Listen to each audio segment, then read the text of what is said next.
अस्सलाम वालेकुम स्टूडेंट्स। आज लेक्चर नंबर 18 में हम मल्टी थ्रेडिंग का सेक्शन अनलॉक करने जा रहे हैं, जहां हम पैरेलल कंक्रीट प्रोग्रामिंग के बारे में समझेंगे। तो मैं यहां से ओवरव्यू दिखा दूं। हम इस ओवरव्यू में आज के लेक्चर में पढ़ने जा रहे हैं सीपीयू। सीपीयू क्या होता है? कोर। सीपीयूज के अंदर जो कोर होते हैं उसका क्या मतलब है और वो होते क्या है? What is a process? तो फिर कोर के अंदर जो प्रोसेस चल रहे होते हैं ना, उसका मतलब क्या है? प्रोसेस क्या एक होते हैं या मल्टी प्रोसेसिंग के होते हैं, ठीक है, या मल्टीटास्किंग जिसे कहते हैं। और फिर हम समझेंगे थ्रेड क्या होता है और मल्टी थ्रेडिंग क्या होता है, ठीक है।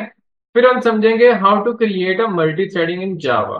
फिर हम लाइफ साइकिल के बारे में बात करेंगे कि थ्रेड का लाइफ साइकिल क्या होता है, ए टू सी पूरा उसका लाइफ साइकिल समझेंगे। व्हाट इज सिंक्रोनाइजेशन, और सिंक्रोनाइजेशन के अंदर प्रोड्यूसर कंज्यूमर प्रॉब्लम क्या होती है। What is CPU? पांचवी जमात से हम पढ़ते आ रहे हैं सीपीयू क्या होता है।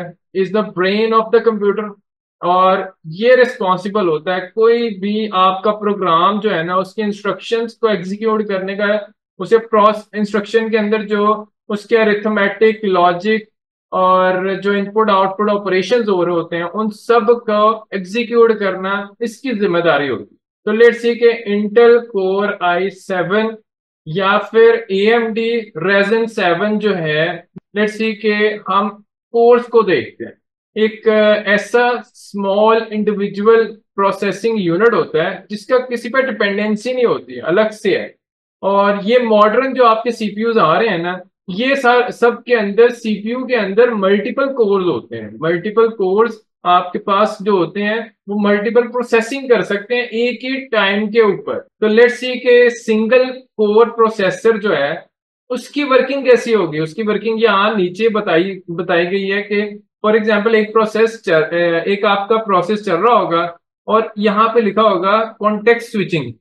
कॉन्टेक्स्ट स्विचिंग का मतलब है कि एक प्रोसेस जो है वो चल रहा है, फिर कुछ टाइम के लिए वो चलेगा, फिर उसके रिसोर्सेज जो हैं दूसरे को मिल जाएंगे। ये जो लाइंस है ना आपके पास साइड ऑफ लेफ्ट राइट जो लाइंस हैं, ये सारी बता रही हैं कि कॉन्टेक्स्ट स्विचिंग हो रही है एक प्रोसेस से दूसरे प्रोसेस, एक थ्रेड से दूसरे थ्रेड। लेकिन अगर आपके पास कोर डिफरेंट हो जाए, एक दो तीन चार, मतलब चार का मतलब है क्वाड कोर है। क्वाड कोर में चार कोर्स होंगे, आपके पास एक टाइम पे चार प्रोसेस चल सकते हैं simultaneously. What is a process? तो असल में जो a process is an instance of a program. किसी भी प्रोग्राम जो को जब भी आप एग्जीक्यूट करते हो ना, तो नीचे एक डायग्राम भी मैंने दी है। ये आपका टास्क मैनेजर के अंदर कोई भी एप्लीकेशन, जैसे यहाँ पे मेरे पास चल रहा है स्नैपिंग टूल चल रहा है, विंडोज एक्सप्लोरर चल रहा है, डेस्कटॉप विंडो मैनेजर चल रहा है, टास्क मैनेजर खुद एक एप्लीकेशन है वो भी चल रही है। कोई भी एप्लीकेशन जो चल रही है ना, वो एज अ प्रोसेस हो। तो पहली टैब में जब आप क्लिक करते हो ना, तो यहाँ पे सारे प्रोसेसेस आ रहे होते हैं। तो जब भी कोई एप्लीकेशन रन होती है ना, एप्लीकेशन कह लें या प्रोग्राम कह लें, कोई भी प्रोग्राम जब रन होता है ना, तो वो ऐसा प्रोसेस रन हो रहा होता है ऑपरेटिंग सिस्टम के ऊपर। आगे चलते हैं। व्हाट इज मल्टी प्रोसेसिंग या फिर multi tasking? It allows an operating system to run multiple processes simultaneously on single core. अब सिंगल कोर के ऊपर मल्टी प्रोसेसिंग कैसे काम करती है उसके ऊपर बात करते हैं। तो ऑन सिंगल कोर, अगर आपके पास एक ही कोर है ना सीपीयू के अंदर, तो इसके अंदर this is done through the time sharing, या फिर इसमें टाइम स्लाइसिंग कर लें या टाइम शेयरिंग कर लें कि अगर 10 सेकंड एक एक प्रोसेस को मिलेंगे, 10 सेकंड दूसरे को मिलेंगे, 10 सेकंड तीसरे को मिलेंगे। इस तरह मैं टाइम स्लाइसिंग कर सकता हूँ या टाइम शेयरिंग कर सकता हूँ, या फिर रैपिड स्विचिंग कर सकता हूँ। हो सकता है मैं 5 सेकंड से पहले ही दूसरे की बारी आ जाए, ठीक है, उसी तरह 15 सेकंड के बाद तीसरे की बारी आ जाए, कुछ इस तरह आप रैपिड स्विचिंग या कॉन्टेक्स्ट स्विचिंग इसे कह सकते हो। मल्टीपल कोर सीपीयू क्या करता है, जब प्रोसेस को रन कर रहा होता है ना, तो वो पैरेलल रन कर रहा होता है। यानी अगर मेरा i7 है तो एक वक्त में मैं 7 प्रोसेस चला सकता हूँ। ऑपरेटिंग सिस्टम का जो स्केड्यूलर होता है ना, वो बैलेंस कर रहा होता है रिसोर्सेज या लोड को to ensure the efficient and responsive system performance. For example मेरे पास ये एक प्रोसेस है, एक मेरे पास ये प्रोसेस है, एक मेरे पास ये प्रोसेस है, ठीक है।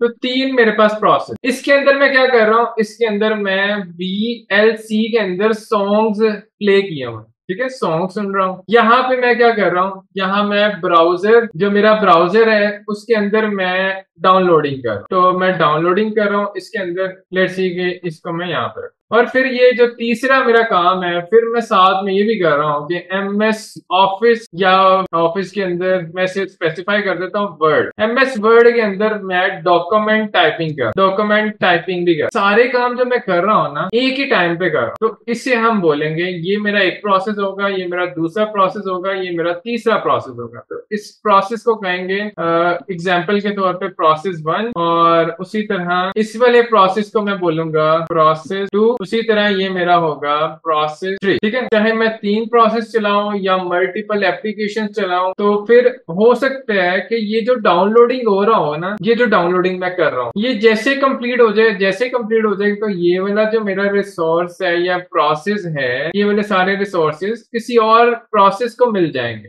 सही है। तो CPU टाइम किसी और को मिल जाएगा, ये वाला मेरा प्रोसेस एंड हो जाएगा। यहां से मल्टी प्रोसेसिंग को समझने के बाद अब चलते हैं व्हाट इज थ्रेड। थ्रेड होता क्या है, थ्रेड और प्रोसेस में फर्क क्या है, ये भी चीज आपको समझ आएगी। तो लेट्स सी के it is the smallest unit of execution with in a process. तो एक चीज समझ आई कि प्रोसेस के अंदर भी सब प्रोसेस चल रहे होते हैं, एक प्रोसेस के अंदर कुछ सब प्रोसेस और चल रहे होते हैं। तो लेट्स सी के इसके फर्दर पढ़ते हैं। A process can have multiple threads हो सकते हैं विच शेयर द सेम रिसोर्सेज। यहाँ पे एक चीज ये भी समझ आए कि थ्रेड के अंदर रिसोर्सेज जो हैं वो शेयर होते हैं, बट कैन रन इंडिपेंडेंटली, बल्कि वो रन इंडिपेंडेंटली ही रन होंगे। लेट्स सी इसे नीचे एग्जांपल से समझते हैं। तो यहाँ पे एक आपके पास डायग्राम है जिसमें एक थ्रेड, एक प्रोसेस ऊपर चल रहा है। फॉर एग्जांपल ये मेरा MS ऑफिस की एप्लीकेशन है, इसके अंदर मेरा एक थ्रेड चल रहा है, ये लाइन से इससे शो किया हुआ है। तो सिंगल थ्रेड इस तरह से चलेगा। अगर एक एप्लीकेशन के अंदर मल्टीपल थ्रेड्स होंगे, तो यहाँ पे सिर्फ मैंने बताना ये चाह रहा हूँ कि मल्टीपल थ्रेड जो एक ही एप्लीकेशन में चल रहे हैं, तो वो करे पता क्या रहे हैं, वो सारे रिसोर्सेज को शेयर कर रहे हैं। यानी रजिस्टर, स्टैक या काउंटर, ये 3 जो वेरिएबल्स है ना, ये सेम टू सेम इस थ्रेड के लिए भी वही है, इस थ्रेड के लिए भी वही है, इस थ्रेड के लिए भी वही। लेकिन ये लाइन से शो किया गया है कि ये वाली लाइन जो है ना, ये सेपरेट है, ये सेपरेट सेक्शन है, ये सेपरेट है, रन इंडिपेंडेंटली होंगे, लेकिन रिसोर्सेज को वो शेयर करें। अब अगर एक से ज्यादा थ्रेड चल रहे होंगे उसे कहेंगे मल्टी थ्रेडिंग। लेट्स इसे पढ़ लेते हैं। It is a process of executing multiple threads simultaneous. It refers to the ability to execute multiple threads within a single process concurrently. तो ये वाली जो लाइन है ये भी उसकी डेफिनेशन ही बता रही है। जो थ्रेड होता है ना वो लाइट वेट होता है, उसे हम सब प्रोसेस भी कहते हैं। The smallest unit of processing. A web browser can use multi-threading by have separate threads for loading the page. For example, page जो लोड हो रहा है वेबसाइट के ऊपर, एक उसका थ्रेड है, दूसरा थ्रेड है यूजर के इनपुट को मैनेज करने के लिए, या फिर जावास्क्रिप्ट का जो कोड है उसको रन करने के लिए भी एक थ्रेड है। एक थ्रेड है जो स्ट्रीमिंग कर रहा है, एक थ्रेड है जो डाउनलोडिंग कर रहा है। एक ही वेब ब्राउजर के अंदर जो डिफरेंट ये काम हो रहे हैं डिफरेंट टैब्स के अंदर, उसे हम बोलेंगे multi thread. Note that multi threading enhances the efficiency of multitasking by break down individual task into smaller thread, या फिर उसे सब टास्क भी बोला जा सकता है। Making better use of CPU capabilities. Single core में मल्टी थ्रेडिंग कैसे होती है और मल्टीपल कोर के अंदर मल्टी थ्रेडिंग कैसे होती है, तो दोनों को समझते हैं। Let's see in single core के अंदर अगर मल्टी थ्रेडिंग करेंगे तो उसके अंदर जो मल्टी थ्रेड या प्रोसेस जो रन हो रहे होते हैं, जो हमने पहली डायग्राम देखी थी, ये उसी के समझ ले डिस्क्रिप्शन है। जो हमने ये वाली डायग्राम देखी थी ना, ये सिंगल कोर पे प्रोसेस और थ्रेड्स रन हो रहे हैं, और ये प्रोसेस और थ्रेड मल्टीपल कोर पे रन हो रहे हैं। तो इसी को मैं आगे एक्सप्लेन कर रहा हूं। लेट्स सी के सिंगल कोर के अंदर जो हमारे पास बोथ थ्रेड और process are managed by OS, manage करता है। OS क्या कौन सा मैनेज कर रहा होता है? स्केड्यूलर, उसे कहते हैं स्केड्यूलर, या स्केड्यूलर जो होता है वो उसे मैनेज कर रहा होता है थ्रू टाइम स्लाइसिंग या context switching off simultaneously execution. तो सिमल्टेनियसली जो एग्जीक्यूशन है ना उसको स्विचिंग, टाइम स्लाइसिंग करके या कॉन्टेक्स्ट स्विचिंग करके देख रहा होता है। तो टाइम स्लाइसिंग क्या होती है कि फिक्स टाइम आपको एलोकेट, फिक्स टाइम के लिए रिसोर्सेज एलोकेट कर दिए जाते हैं किसी एक थ्रेड या किसी एक प्रोसेस को, ठीक है। और कॉन्टेक्स्ट स्विचिंग ये होती है कि आपके पास जो स्विचिंग है ना उसमें स्टेट को सेव किया जाता है और नेक्स्ट स्टेट को लोड किया जाता है। प्रीवियस स्टेट को सेव किया जाता है, फॉर एग्जांपल वो रनिंग हो रहा था, ये उसकी करंट स्टेट है, इसको सेव किया जाएगा। और अब वो जो है टर्मिनेट हो रहा है या फिर उसने अपना काम कंप्लीट कर दिया है, या फिर अगर वो आईओ का वेट कर रहा है यानी इनपुट आउटपुट का वेट कर रहा है, तो फिर वो आईओ स्टेट यानी वेटिंग स्टेट में चले जाएगा। सही है। In multiple core CPU both threads and process are run parallel. यहाँ पे पैरेलल रन होंगे, ठीक है। हो सकता है किसी एक कोर के ऊपर प्रोसेस रन हो रहा हो लेकिन डिफरेंट कोर्स के ऊपर आपके पास डिफरेंट थ्रेड्स रन हो रहे हो, ठीक है, ये भी हो सकता है।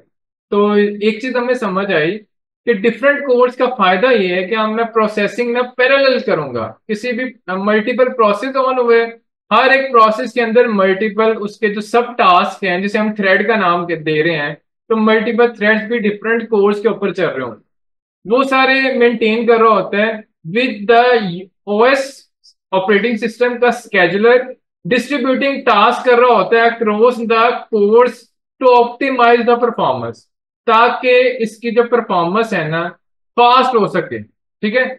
उसकी परफॉर्मेंस को ऑप्टिमाइज करने के लिए या फिर आप इसके टाइम को ऑप्टिमाइज करने के लिए क्या उसका रिस्पॉन्स टाइम जो है वो बढ़ जाए, उसकी परफॉर्मेंस जो है इंक्रीज हो जाए, उसके लिए आप डिस्ट्रीब्यूटिंग टास्क कर रहे होते हैं। लेट्स सी के मल्टी थ्रेडिंग इन जावा करते कैसे हैं, how to implement multi threading in Java, इसके ऊपर पढ़ते हैं। इन जावा के अंदर ना मैं आपको पहले बता दूं पढ़ने से पहले कि जावा के अंदर जितना ये कॉन्सेप्ट आपको मुश्किल लग रहा है ना इम्प्लीमेंट करना उतना ही आसान है। Java multi thread capabilities are a part of Java dot lang package.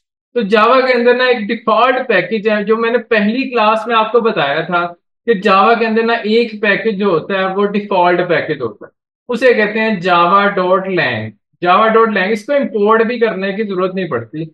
ये जो पैकेज है ना इसके अंदर ही मल्टी थ्रेडिंग आप इंप्लीमेंट कर सकते हो, making it easy to implement concurrent execution. In Java, JVM distributes threads across multiple cores, allowing parallel execution of threads. Java supports multi-threading through number one, java.lang.thread, ये आपके पास एक क्लास है। और फिर दूसरा तरीका Java dot lang dot runnable, ये आपके पास इंटरफेस है। तो आप इंटरफेस और क्लास दो तरीके हैं मल्टी थ्रेडिंग को इंप्लीमेंट करने के, ठीक है। लेट्स सी एक करके समझते हैं। नोट दैट, ये जो रेड में मैंने चीजें करता हूं इसको जरूर पढ़ा करें। इसमें लिखा हुआ है when Java program start one thread begins run immediately, और ये ऑटोमेटिकली रन हो रहा होता है, हमने खुद नहीं बनाया, ये कंपाइलर खुद ही बना देता है। एक थ्रेड जब भी प्रोग्राम रन होता है एक थ्रेड खुद ब खुद रन हो जाता है, उस थ्रेड को कहते हैं मेन थ्रेड। सही है। This thread is responsible for executing the main method of a program. इस दोनों को इंप्लीमेंट करके देखते हैं ताकि हमें ये समझ आ जाए कि थ्रेडिंग को, मल्टी थ्रेडिंग इंप्लीमेंट कैसे करते हैं जावा में। तो मैं एक प्रोजेक्ट बना लेता हूँ यहाँ पे, थोड़ा सा कॉन्सेंट्रेट होकर बैठिएगा। अगर आप लेटे हुए हैं तो बैठ जाएं, बैठे हुए हैं तो खड़े हो जाएं, जो सोए हुए हैं वो उठ जाएं। तो इसको जरा कॉन्सेंट्रेशन से देखिएगा, ये टॉपिक थोड़ा सा आपके लिए इंपॉर्टेंट है। लेट्स सी इसे करते हैं। मैंने एक प्रोजेक्ट बनाया, मैं इसके अंदर क्या करता हूँ, लेट्स सी कि मैं कमेंट्स को यहाँ से रिमूव कर रहा हूँ ताकि मेरा फोकस वहीं पर आए जो चीज हम पढ़ने जा रहे हैं, ठीक है। लेट्स सी कि मैं क्या करता हूँ, ये भी कमेंट हटा, यहाँ पे मैं से क्या करता हूँ एस आउट करके यहाँ पे हेलो कर देता हूँ प्रिंट। लेट्स सी जैसे मैं इसको रन करता हूँ ना, तो जावा ने ये कहा था कि जब भी आपका प्रोग्राम एग्जीक्यूट होता है ना, प्रोग्राम एग्जीक्यूट होता है तो एक थ्रेड जो है ना मेन थ्रेड के नाम से वो ऑटोमेटिकली बन जाता है, ठीक है। तो लेट्स सी इसे चेक करते हैं कि उस थ्रेड का नाम मेन थ्रेड है लेट्स सी इसे चेक करके देखते हैं। एस आउट में करता हूं और आप यहाँ पे लिखिएगा थ्रेड एक क्लास है। जब जैसे हमने पढ़ा थ्रेड एक क्लास है, यहाँ लिखिएगा डॉट। डॉट करके आप के पास आएगा करंट थ्रेड। ये एक मेथड है करंट थ्रेड, जो आपको लाइब्रेरी भी बता रहा है Java dot lang dot thread के नाम से लाइब्रेरी है। इसको इंपोर्ट करने की कोई जरूरत नहीं क्योंकि ये बाय डिफॉल्ट इंपोर्ट होती है। लेट्स सी कि ये करंट थ्रेड को गेट करने के लिए होता है। करंट थ्रेड जो भी चल रहा है उसको गेट करो। डॉट गेट उसका नेम प्रिंट करो। इसे अगर मैं यूं करके प्रिंट करा के दिखा दूं कि thread name is equal to, तो यहां से आपको एग्जैक्टली समझ आ जाएगा क्योंकि थ्रेड का नाम है मेन। सही हो गया। तो उसने जो कहा था वो सही बात कही थी कि थ्रेड जो है जब भी प्रोग्राम एग्जीक्यूट होता है तो मेन थ्रेड आपका ऑटोमेटिकली बन जाता है। ठीक है। तो लेट्स सी आप हम इसके अंदर ना क्या करते हैं, सबसे पहले थ्रेड क्लास से थ्रेड को क्रिएट करना देखते हैं। तो मैं एक क्लास बनाता हूं माई थ्रेड के नाम से। माई थ्रेड, इसके टी स्मॉल में रखते हैं। माई थ्रेड, इस क्लास के अंदर हम क्या करेंगे, लेट्स सी कि मैं क्या करता हूं एक्सटेंड्स विद थ्रेड। हमें थ्रेड क्लास से इसे एक्सटेंड्स कर लें। ठीक है। अब जैसे मैं इसे एक्सटेंड करता हूं ना तो यहाँ पे एक मेथड मेरे पास मिलता है जिसे मुझे मुझे ओवरराइड करना है। तो मैं यहाँ पे राइट क्लिक करके इन जेड कोड में जाऊंगा। इन जेड कोड, और यहां से ओवरराइड मेथड में आपने चले जाना। ठीक है। ओवरराइड मेथड में जाकर मुझे कौन सा मेथड एग्जीक्यूट करना है। यहाँ तो बहुत सारे मेथड्स आपके पास है थ्रेड क्लास के अंदर। ये बता रहा है कि आपके पास ना दो क्लासेस इसकी पेरेंट है। एक ऑब्जेक्ट क्लास तो सबकी पेरेंट होती है, ठीक है, इसलिए ऑब्जेक्ट क्लास तो आ रहा है। ये बाय डिफॉल्ट हर एक क्लासेस की पेरेंट होती है। तो उसी तरह यहाँ पे जो भी मैंने जिसको पेरेंट बनाया वो है थ्रेड क्लास। तो थ्रेड क्लास में एक आपके पास मेथड मिलेगा, क्लोन के नाम से मेथड है, गेट कॉन्टेक्स्ट के नाम से है, get ID, stack trace, get state, interrupt, is interrupted, run. तो मुझे ये वाला मेथड चाहिए, रन वाला। इसे मैं ओवरराइड कर दूंगा यहाँ पे। तो जैसे मैं इसे ओवरराइड करूंगा इसके अंदर ही मुझे एग्जीक्यूशन जो भी आपने थ्रेड में प्रोसेस करवाना है वो वाली काम आप इसके ऊपर लिखो, इसके अंदर आप लिखो। ठीक है। लेट्स सी मैं क्या करना चाह रहा हूं कि एस आउट करके जो आपके पास वर्ड है ना, वर्ड उसको यहाँ पे प्रिंट कराना चाह रहा हूं। ठीक है। लेट्स सी हेलो वहां पे होगा और वर्ड यहाँ पे होगा। हेलो यहाँ पे है और वर्ड मेरा यहां से आया। सही है। लेट्स सी कि हम क्या करते हैं, माई थ्रेड का ऑब्जेक्ट क्रिएट करते हैं। अब इस थ्रेड तो हमने इंप्लीमेंट कर लिया, ये देखें एक्सटेंड्स करके थ्रेड की क्लास से रन का मेथड मैंने इंप्लीमेंट कर लिया। अब ओवरराइड करने के बाद अब क्या करें, इस थ्रेड का इनिशिएट कर लें। ऑब्जेक्ट इनिशिएट करते हैं तो माई थ्रेड के नाम से मैंने ऑब्जेक्ट बनाया था। तो माई थ्रेड, मैं इसे नाम दे देता हूँ टी। टी के नाम से मैं इसे कॉल कर देता हूँ न्यू करके माई थ्रेड। देखें सिंपल। यहां से मैंने ऑब्जेक्ट को इनिशिएट कर दिया, ये मेरा ऑब्जेक्ट हो गया इनिशिएट। ठीक है, इनिशिएट हो गया। अब मैं क्या करूंगा, टी डॉट रन करके अगर मैं इसे कॉल करता हूं तो यहां पे मैं आपको एक चीज समझाना चाह रहा हूं। लेट्स सी कि अगर आप इसका रन कॉल कर देते हो, क्योंकि हम इसी तरह करते हैं जब भी कोई मेथड ओवरराइड करते हैं किसी क्लास में, तो इसको भी अगर मुझे कॉल करना है तो हम क्या करते हैं, टी डॉट रन कॉल कर देते हैं, तो वो वाला मेथड रन हो जाता है। लेट्स सी कि मैं चाहता हूं कि इसका जो है ना नाम, जिस तरह इसका नाम प्रिंट हो रहा है उसी तरह इसका नाम भी प्रिंट हो जाए।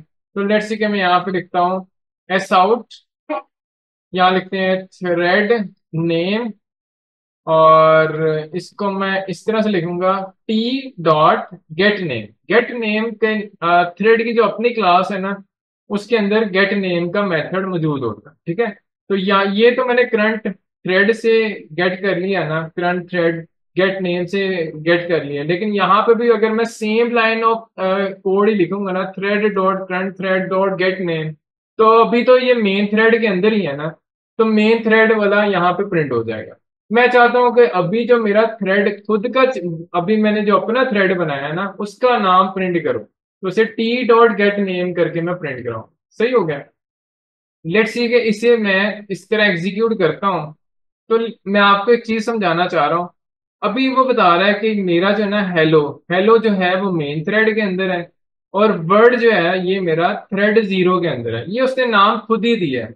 ठीक है। आपके पास जिस तरह गेट नेम है ना, उसी तरह सेट नेम के नाम से भी मेथड होता है। यहाँ पे सेट नेम के नाम से भी मेथड है, तो कोई भी नाम आप सेट कर सकते हो। जैसे मैं से कह देता हूँ वर्ड, वर्ड थ्रेड। ठीक है। ये मेरा वर्ड थ्रेड थ्रेड है, तो अब जो है नाम उसी हिसाब से आ जाएगा। जो आप नाम सेट करोगे उसके अकॉर्डिंगली ही नाम आ जाएगा। ठीक है। एक प्रॉब्लम इसमें मैं आपसे डिस्कस करना चाह रहा हूँ, कन्वेंशन है। तो आपने रन के ऊपर ना यहाँ पे होवर करना है, तो यहाँ पे डॉक्यूमेंटेशन को पढ़ना है। तो ये वाली लाइन ना बता रही है कि this method is not intended to be invoked directly. आप कभी भी ना रन के मेथड को डायरेक्टली रन ना करिए। उसकी एक प्रॉब्लम है। उसकी प्रॉब्लम ये है कि जब आप वर्चुअल थ्रेड बनाते हो ना, तो वो जो है वो कई बार होता है वो कॉल नहीं होते रन से। तो उसका सही तरीका क्या है? सही तरीका ये है कि आप ये रन की बजाय यहाँ पे क्या लिखो, टी डॉट स्टार्ट। हमेशा स्टार्ट का फंक्शन कॉल करो। वो जो रन के अंदर आपने कोड लिखा हुआ है ना, ये वाला कोड चलना शुरू हो जाएगा। सही है। तो सही थ्रेड को रन करने का तरीका ये है कि आप टी डॉट स्टार्ट से इसे रन करें। मेरे से अब मैं इसे रन करके दिखाता हूँ। तो ये देखें, परफेक्टली रन हो रहा है। यहां से मैं कुछ चीजें आपको और भी बताऊंगा। अभी हमने इम्प्लीमेंटेशन क्लास से देखी, थ्रेड क्लास से इम्प्लीमेंट करना देखा। अब हम एक इंटरफेस से भी इम्प्लीमेंट करके देखें। तो अब हम क्या करते हैं, एक और क्लास बनाते हैं, बल्कि इसी क्लास के अंदर हम अब एक्सटेंड्स की बजाय ये कर लेते हैं, इम्प्लीमेंट्स। इम्प्लीमेंट्स आपने करना है रनेबल। रनेबल को इम्प्लीमेंट्स कर लो, और ये वाला जो मेथड है इसको ओवरराइड कर लो। तो वो पहले से ओवरराइड है, इसलिए उसने एरर नहीं दिया। अगर मैं इसको खत्म कर देता हूँ ना, तो ये देखिए फौरन एरर आना शुरू हो जाएगा। सही है। तो आपने रनेबल मेथड जरूर इंप्लीमेंट कर। लेट्स सी के इसके अंदर जब मैं अब यहाँ पे आया, तो ये बता रहा है, ये तो मुझे एरर देना शुरू कर दिया। उसने कहा कि ये जो आप क्लास का ऑब्जेक्ट बनाया, आपने बना सकते हो ऐसे, लेकिन टी डॉट स्टार्ट नहीं कर सकते। आप टी डॉट स्टार्ट नहीं कर सकते। उसकी रीजन ये है कि रनेबल जो है ना आपके पास, इसके अंदर कहीं भी स्टार्ट का मेथड है ही नहीं। इसके अंदर सिर्फ रन का ही मेथड है। ये फंक्शनल इंटरफेस है, और इसके अंदर सिर्फ रन का मेथड। याद रहे कि जो फंक्शनल इंटरफेस है, तो इसका मतलब लैम्डा एक्सप्रेशन से भी इसे कॉल किया जा सकता है। अभी के लिए मैं लैम्डा एक्सप्रेशन में नहीं जा रहा, मैं सिर्फ ये बताना चाह रहा हूँ कि टी डॉट स्टार्ट करेंगे तो यहाँ पे एरर आए। उसका फिर उसके लिए हम क्या करें? उसके लिए हम ये करते हैं कि थ्रेड जो एक क्लास है, इसका एक ऑब्जेक्ट बना लो। फॉर एग्जांपल मैं थ्रेड के नाम से एक ऑब्जेक्ट बनाता हूँ, टी। ये थ्रेड मैंने कॉल किया, और इसके अंदर ये देखें, जब मैंने ये कंस्ट्रक्टर कॉल किया ना थ्रेड का, ये देखिएगा, जब मैंने से इसके अंदर कॉल किया तो मुझे बता रहा है कि रनेबल इंटरफेस भी आप पास कर सकते हो यहाँ पर। तो मुझे ये वाला मेथड पास करना, तो टी इसके अंदर पास कर दो। अब जो है इसे मैं टी से रन नहीं करूंगा, इसे मैं थ्रेड से रन करूँ। ये जो ऑब्जेक्ट बना, तो लेट्स देखें इसके मसले हल हो गए। तो थ्रेड की क्लास में सारे फंक्शन आपको मिल जाते हैं। आप इंटरफेस से करेंगे तो उसका ऑब्जेक्ट बनाने के बाद आपने वो वाला ऑब्जेक्ट पास करना है थ्रेड क्लास। तो फिर डॉट करके आपका वो जो स्टार्ट है ना, ये देखिएगा आप। अब मैंने थ्रेड को जब तक स्टार्ट नहीं ना करना, ये थ्रेड रन नहीं होगा। ये देखिएगा, अभी मैं इसे जब चलाऊंगा ना, ये देखिएगा मैं इसे चलाता हूँ, तो जैसे मैं इसे चलाऊंगा ना, तो मुझे ये बता रहा है कि वर्ड थ्रेड तो है, लेकिन थ्रेड स्टार्ट नहीं हुआ भाई। देखो वर्ड कहीं उसने प्रिंट नहीं किया, कहीं वर्ड को प्रिंट नहीं किया, उसने नाम प्रिंट किया बस। थ्रेड को जब तक आप थ्रेड डॉट स्टार्ट नहीं करोगे ना, थ्रेड डॉट स्टार्ट नहीं करोगे, वो कभी भी थ्रेड एग्जीक्यूट नहीं होगा। यानी ये जो रन वाला मेथड है ना, जो हमने ओवरराइड किया होगा, ये रन नहीं होगा। सही हो गया। अब जब मैं इसे रन करूंगा स्टार्ट लिखने के बाद, तो अब देखें वर्ड भी आपके पास प्रिंट हो रहा है। सही हो गया। अच्छा, यहाँ पे एक चीज आपने नोट की होगी कि वर्ड बाद में प्रिंट हो रहा है, और नाम जो है वो पहले आपका शो हो रहा है। इसकी क्या रीजन है कि असल में ना दो थ्रेड चल रहे हैं। पहले थ्रेड जो है वो है मेन थ्रेड, दूसरा थ्रेड जो है उसका नाम है वर्ड थ्रेड। ठीक है, या इसे माई थ्रेड में कह देता हूँ ताकि नाम आसान हो जाए, मुझे समझाने में आसानी होगी। तो माई थ्रेड, एक एक थ्रेड का नाम है माई थ्रेड और दूसरे थ्रेड का नाम है मेन थ्रेड। बाद में आपका प्रिंट क्यों हो रहा है उसकी एक रीजन है, क्योंकि ये इंडिपेंडेंट है। एक चीज समझ आए कि ये इंडिपेंडेंट है, ये थ्रेड जो है इंडिपेंडेंट है। उसे इससे कोई मतलब नहीं कि वर्ड वाला जो थ्रेड है ना वो भी चल रहा है, वो चलता रहे, एक सेपरेटली वो चल रहा है तो चलता रहे, उसे उससे कोई मतलब नहीं है। मेन थ्रेड ने क्या करना है, उसने क्या करना है, ये हेलो को प्रिंट कराया, थ्रेड क्रिएट किया, स्टार्ट कर दिया और फिर अगला काम कर दिया, इसका नाम सेट किया और उसे प्रिंट कर दिया। और फिर जैसे ही वो अपना काम कंप्लीट कर लेगा मेन थ्रेड, वो यहीं से कंप्लीट खत्म हो जाएगा, उससे इससे कोई कंसर्न नहीं कि दूसरा थ्रेड जो है वो भी रनिंग फॉर्म में और वो चल रहा है। ठीक है, तो उसके लिए हम क्या, अगर आप चाहते हो कि ये जो मेन थ्रेड है ना ये अभी खत्म ना हो, ये उसका वेट करे, वो पहले खत्म हो फिर ये इसका नाम प्रिंट कराए, उसके लिए हम ये कर सकते हैं कि थ्रेड डॉट ज्वाइन के नाम से एक मेथड आपके पास आता है, आप इसको कॉल करा सकते हो। ठीक है, ये जो ज्वाइन का मेथड है ना, जब आप इसे एग्जीक्यूट करोगे ना तो ये थोड़ा सा आपको यहाँ पे कहेगा कि ये एक्सेप्शन थ्रो कर रहा है। ठीक है, ये एक्सेप्शन थ्रो कर रहा है, और आप इसे चाहे तो इंटरप्टेड एक्सेप्शन को यहाँ पे थ्रोस कर, सही है, फिर ये सही हो जाएगा। ये थ्रोस करा के आपका इसे एग्जीक्यूट कर सकते हो। ये करेगा क्या, ज्वाइन मेथड क्या करता है, ये बोलेगा मेन मेथड को, मेन थ्रेड को कि आप ना वेट कर लो, जो थ्रेड है ना वो अपना काम पहले कंप्लीट कर ले, उसके बाद आप ना ये वाला मैसेज प्रिंट करना, फिर टर्मिनेट कर देना अपने आप। सही है, तो ये जो है दूसरे थ्रेड का वेट करने के लिए हम ज्वाइन यूज करते हैं। ठीक है, ज्वाइन का फंक्शन। लेट्स सी कि जब मैं इसे रन करता हूं तो अब जो है मेरे पास पहले वर्ड आ रहा है, बाद में थ्रेड का नाम आ रहा है। ठीक है, तो उसने पहले वेट किया है, इसका जो रन का मेथड है ना वो पूरा एग्जीक्यूट हो जाए, उसके बाद इसने इसका नाम प्रिंट करवाया और फिर ये फिनिश करके गया। हमने अभी तक जो है वो इम्प्लीमेंट करना देखा थ्रेड को विद द क्लास और विद द इंटरफेस, दोनों से हमने इम्प्लीमेंट करना देख लिया। ठीक है, लेट्स सी के अब हम क्या करते हैं, इसका लाइफ साइकिल देख। तो लेट्स सी के हम चलते हैं लाइफ साइकिल ऑफ थ्रेड। तो लाइफ साइकिल बड़ा सिंपल सा है, बात करते हैं इसके ऊपर। तो लाइफ साइकिल ये कहता है कि जब भी थ्रेड स्टार्ट होता है ना तो इसके स्टार्ट में सबसे पहले थ्रेड न्यू होता है, न्यू मतलब इनिशिएट होता है। ठीक है, तो न्यू का मतलब है इनिशिएट होगा, जैसे हम न्यू करके इनिशिएट करते हैं उसे हम इनिशिएशन भी कह सकते हैं या न्यू थ्रेड भी कह सकते हैं। यहां से थ्रेड क्रिएट होता है, डिटेल में ये आगे हम डिस्कस भी करेंगे। तो जैसे आप स्टार्ट का मेथड रन करते हो ना, स्टार्ट का मेथड रन करते हो तो ये रनएबल स्टेट में आ जाता है। ये कौन सी स्टेट में आ गया, रनएबल। रनएबल से ये अपना, अभी इसने रन करना स्टार्ट नहीं किया, रनएबल में जब ये होता है ना तो ये वेट कर रहा होता है, प्रोसेसर यानी सीपीयू का वेट कर रहा होता है कि मुझे रिसोर्सेज एलोकेट कर दो या फिर मुझे सीपीयू टाइम दे दो ताकि मैं एग्जीक्यूट कर सकूं रन के मेथड। ठीक है, तो जैसे इसे सीपीयू टाइम मिल जाता है तो ये रन की स्टेट में चले जाता, रनिंग स्टेट में चले जाता है, अपने वो जो रन वाला मेथड है पूरा एग्जीक्यूट करते हैं। अगर इसका एग्जीक्यूट हो गया पूरा मेथड तो ये तो किल हो गया, यहाँ पे वो थ्रेड खत्म हो गया। अगर वो बीच में इंटरप्ट हो जाता है, लेट्स सी के इंटरप्ट हो जाता है, अगर किसी वजह से उसे ना आयो, फॉर एग्जांपल आप ना इनपुट देना शुरू कर देते हो, तो इनपुट के लिए वो थ्रेड वेट कर रहा है कि पहले मेरे पास इनपुट आए तो फिर मैं प्रोसेस करना स्टार्ट करूंगा ना। तो एस इस केस के अंदर ये जो थ्रेड है ना ये टर्मिनेट नहीं होगा बल्कि ये वेटिंग स्टेट में चले जाएगा। ये जो ब्लॉक स्टेट है ना, या इसे वेटिंग स्टेट भी आप कह सकते हो, तो इस स्टेट में चले जाएगा। यहाँ पे वो बंद नहीं होता बल्कि वो वेट कर रहा होता है कि मुझे ना रिसोर्सेज मिले। ठीक है, तो वो ब्लॉक स्टेट से बोलते हैं। जैसे वो अपना काम कर लेगा तो यहाँ से ना फिर ब्लॉक स्टेट से वो कहाँ पे जाएगा, वो सीधा जाएगा यहाँ से रिज्यूम करने के लिए रनेबल के अंदर, रनेबल से फिर रनिंग स्टेट में जाएगा, तो ये जितने भी मेथड यहाँ पे लिखे हुए हैं ना, वो यहाँ पे ये बता रहे हैं कि एक थ्रेड जो क्लास है ना, उसमें आपके पास मेथड मिल जाता है स्टार्ट का, स्टॉप का, यील्ड का, रन मेथड आपको मिल जाता है, सस्पेंडेड मेथड मिल जाता है, स्लीप का मेथड मिल जाता है, आपके पास वेट का मेथड मिल जाता है, नोटिफाई का मेथड मिल जाता है। तो ये सारे जो मेथड्स है ना, ये आपको थ्रेड क्लास के अंदर मिलते हैं।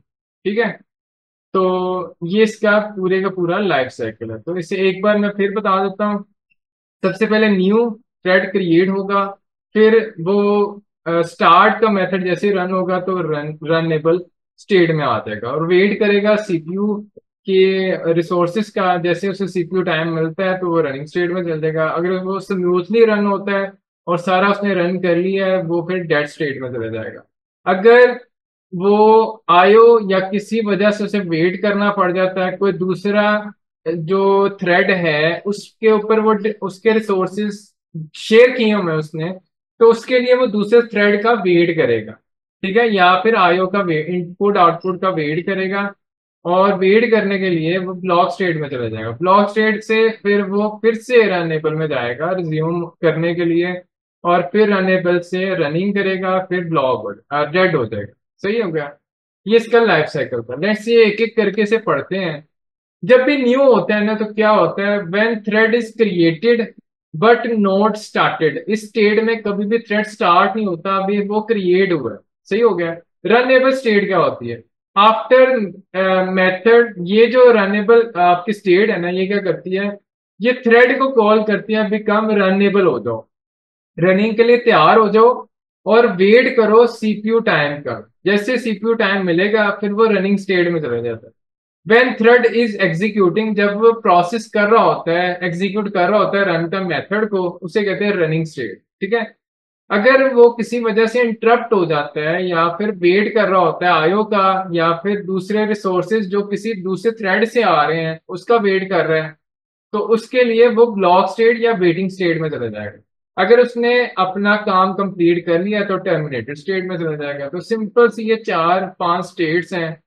लेट्स सी बेटा, अब हम इसके लाइफ साइकिल को प्रैक्टिकली स्टेट्स को, डिफरेंट स्टेट्स को देखते हैं। तो मैं ये वाला जो कोड है इसको यहाँ से रिमूव कर देता हूँ, और उसी तरह मैं यहाँ से ये जो थ्रेड इंप्लीमेंट करके किया था ना, इसको मैं एक्सटेंड से, क्लास से एक्सटेंड करता हूँ। तो एक्सटेंड करके मैं यहाँ पे करता हूँ थ्रेड। ये मेरी थ्रेड की क्लास है, रन का मेथड इंप्लीमेंटेड है। इसकी जगह मैं कुछ और करता हूँ। यहाँ पे मैं कहता हूँ अभी के लिए मैं कुछ भी नहीं लिख रहा। सही है, अब मैं ये क्या क्या क्या करता हूँ, मेन में जाता हूँ और यहाँ पे लिखता हूँ माई थ्रेड। कुछ भी मैंने रन के अंदर नहीं लिखा हुआ, मैं जस्ट ये कर रहा हूँ माई थ्रेड। और यहाँ पे T1 एक मैंने थ्रेड बनाया न्यू करके, और इसको मैं ये कह देता हूँ, ये मेरा थ्रेड है T1 डॉट। यहाँ से मैं इसे ये कर देता हूँ, इसको हम बोलते हैं, अच्छा, इसका मैं ऑब्जेक्ट बनाता हूँ। तो my thread T1 is equal to new my thread. और जब मैं ये लाइन लिखता हूँ ना, तो ये क्या होता है, ये कौन सी स्टेट है, न्यू स्टेट। ये न्यू स्टेट में थ्रेड चला गया। तो लेट्स से अगर आप चेक करना चाहो तो आप चेक कर सकते हो। अब यहाँ पे लिखो T1 डॉट गेट स्टेट के नाम से एक आपके पास फंक्शन है। यहाँ पे चले जाएं, इस फंक्शन के अंदर असल में ये फंक्शन क्या रिटर्न कर रहा होता है, ये स्टेट रिटर्न करता है। तो स्टेट में फर्दर जाके आप देख सकते हो कि ये असल में ई नम है। स्टेट असल में ई नम है, जिसमें आपके पास न्यू स्टेट है, रनेबल स्टेट है, ब्लॉक स्टेट है। आप इनकी डॉक्यूमेंटेशन पढ़ सकते हो, लॉग है, वेटिंग है, टाइम वेटिंग है, फिर टर्मिनेटेड है, ये सारे स्टेट्स। ठीक है, तो यहाँ पे मैं क्या करूंगा, जो स्टेट आए ना उसको बस प्रिंट कर दूं। तो ई नम क्या होता है, कलेक्शन ऑफ कॉन्स्टेंट्स को हम ई नम बोलते हैं। ठीक है, तो लेट्स सी कि मैं इस फंक्शन में पहले चले जाता हूँ, फिर इसकी स्टेट भी आपको दिखा देता हूँ। तो ये असल में ई नम टाइप है। ई नम कहते हैं कलेक्शन ऑफ कॉन्स्टेंट्स। तो जैसे हमने डेज ऑफ वीक आपके पास है, इसकी ई नम आप बना सकते हो। इसमें कितने दिन आएंगे, 7 दिन आएंगे, मंडे से संडे तक।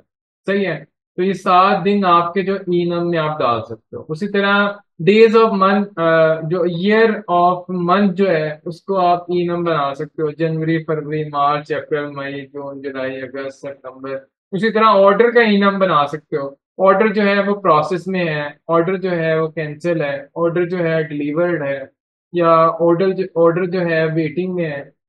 इस तरह की स्टेट्स आप बना सकते हो। लेट्स सी के थ्रेड के अंदर भी उसने इनम बनाया हुआ है, उसके अंदर उसने न्यू दिया हुआ है। न्यू क्या करेगा, जब भी थ्रेड अभी स्टार्ट नहीं होगा, बट जो आपकी स्टेट है ना, थ्रेड स्टेट जो है ये थ्रेड को क्रिएट करने के लिए होगा। सही है। उसी तरह रनेबल में जब होगा तो वो वेट कर रहा होगा एग्जीक्यूशन के लिए। ठीक है, तो ये सारी उसने डॉक्यूमेंटेशन लिख के दी है, हमने ये पढ़ ली हुई है। लेट्स सी के यहाँ पे आगे चेक करते हैं, इसको मैं ऐसे प्रिंट कराता हूँ। जैसे मैं इसे प्रिंट कराता हूँ तो इसकी स्टेट जो है ना, ये देखें न्यू यहाँ पे प्रिंट होगा।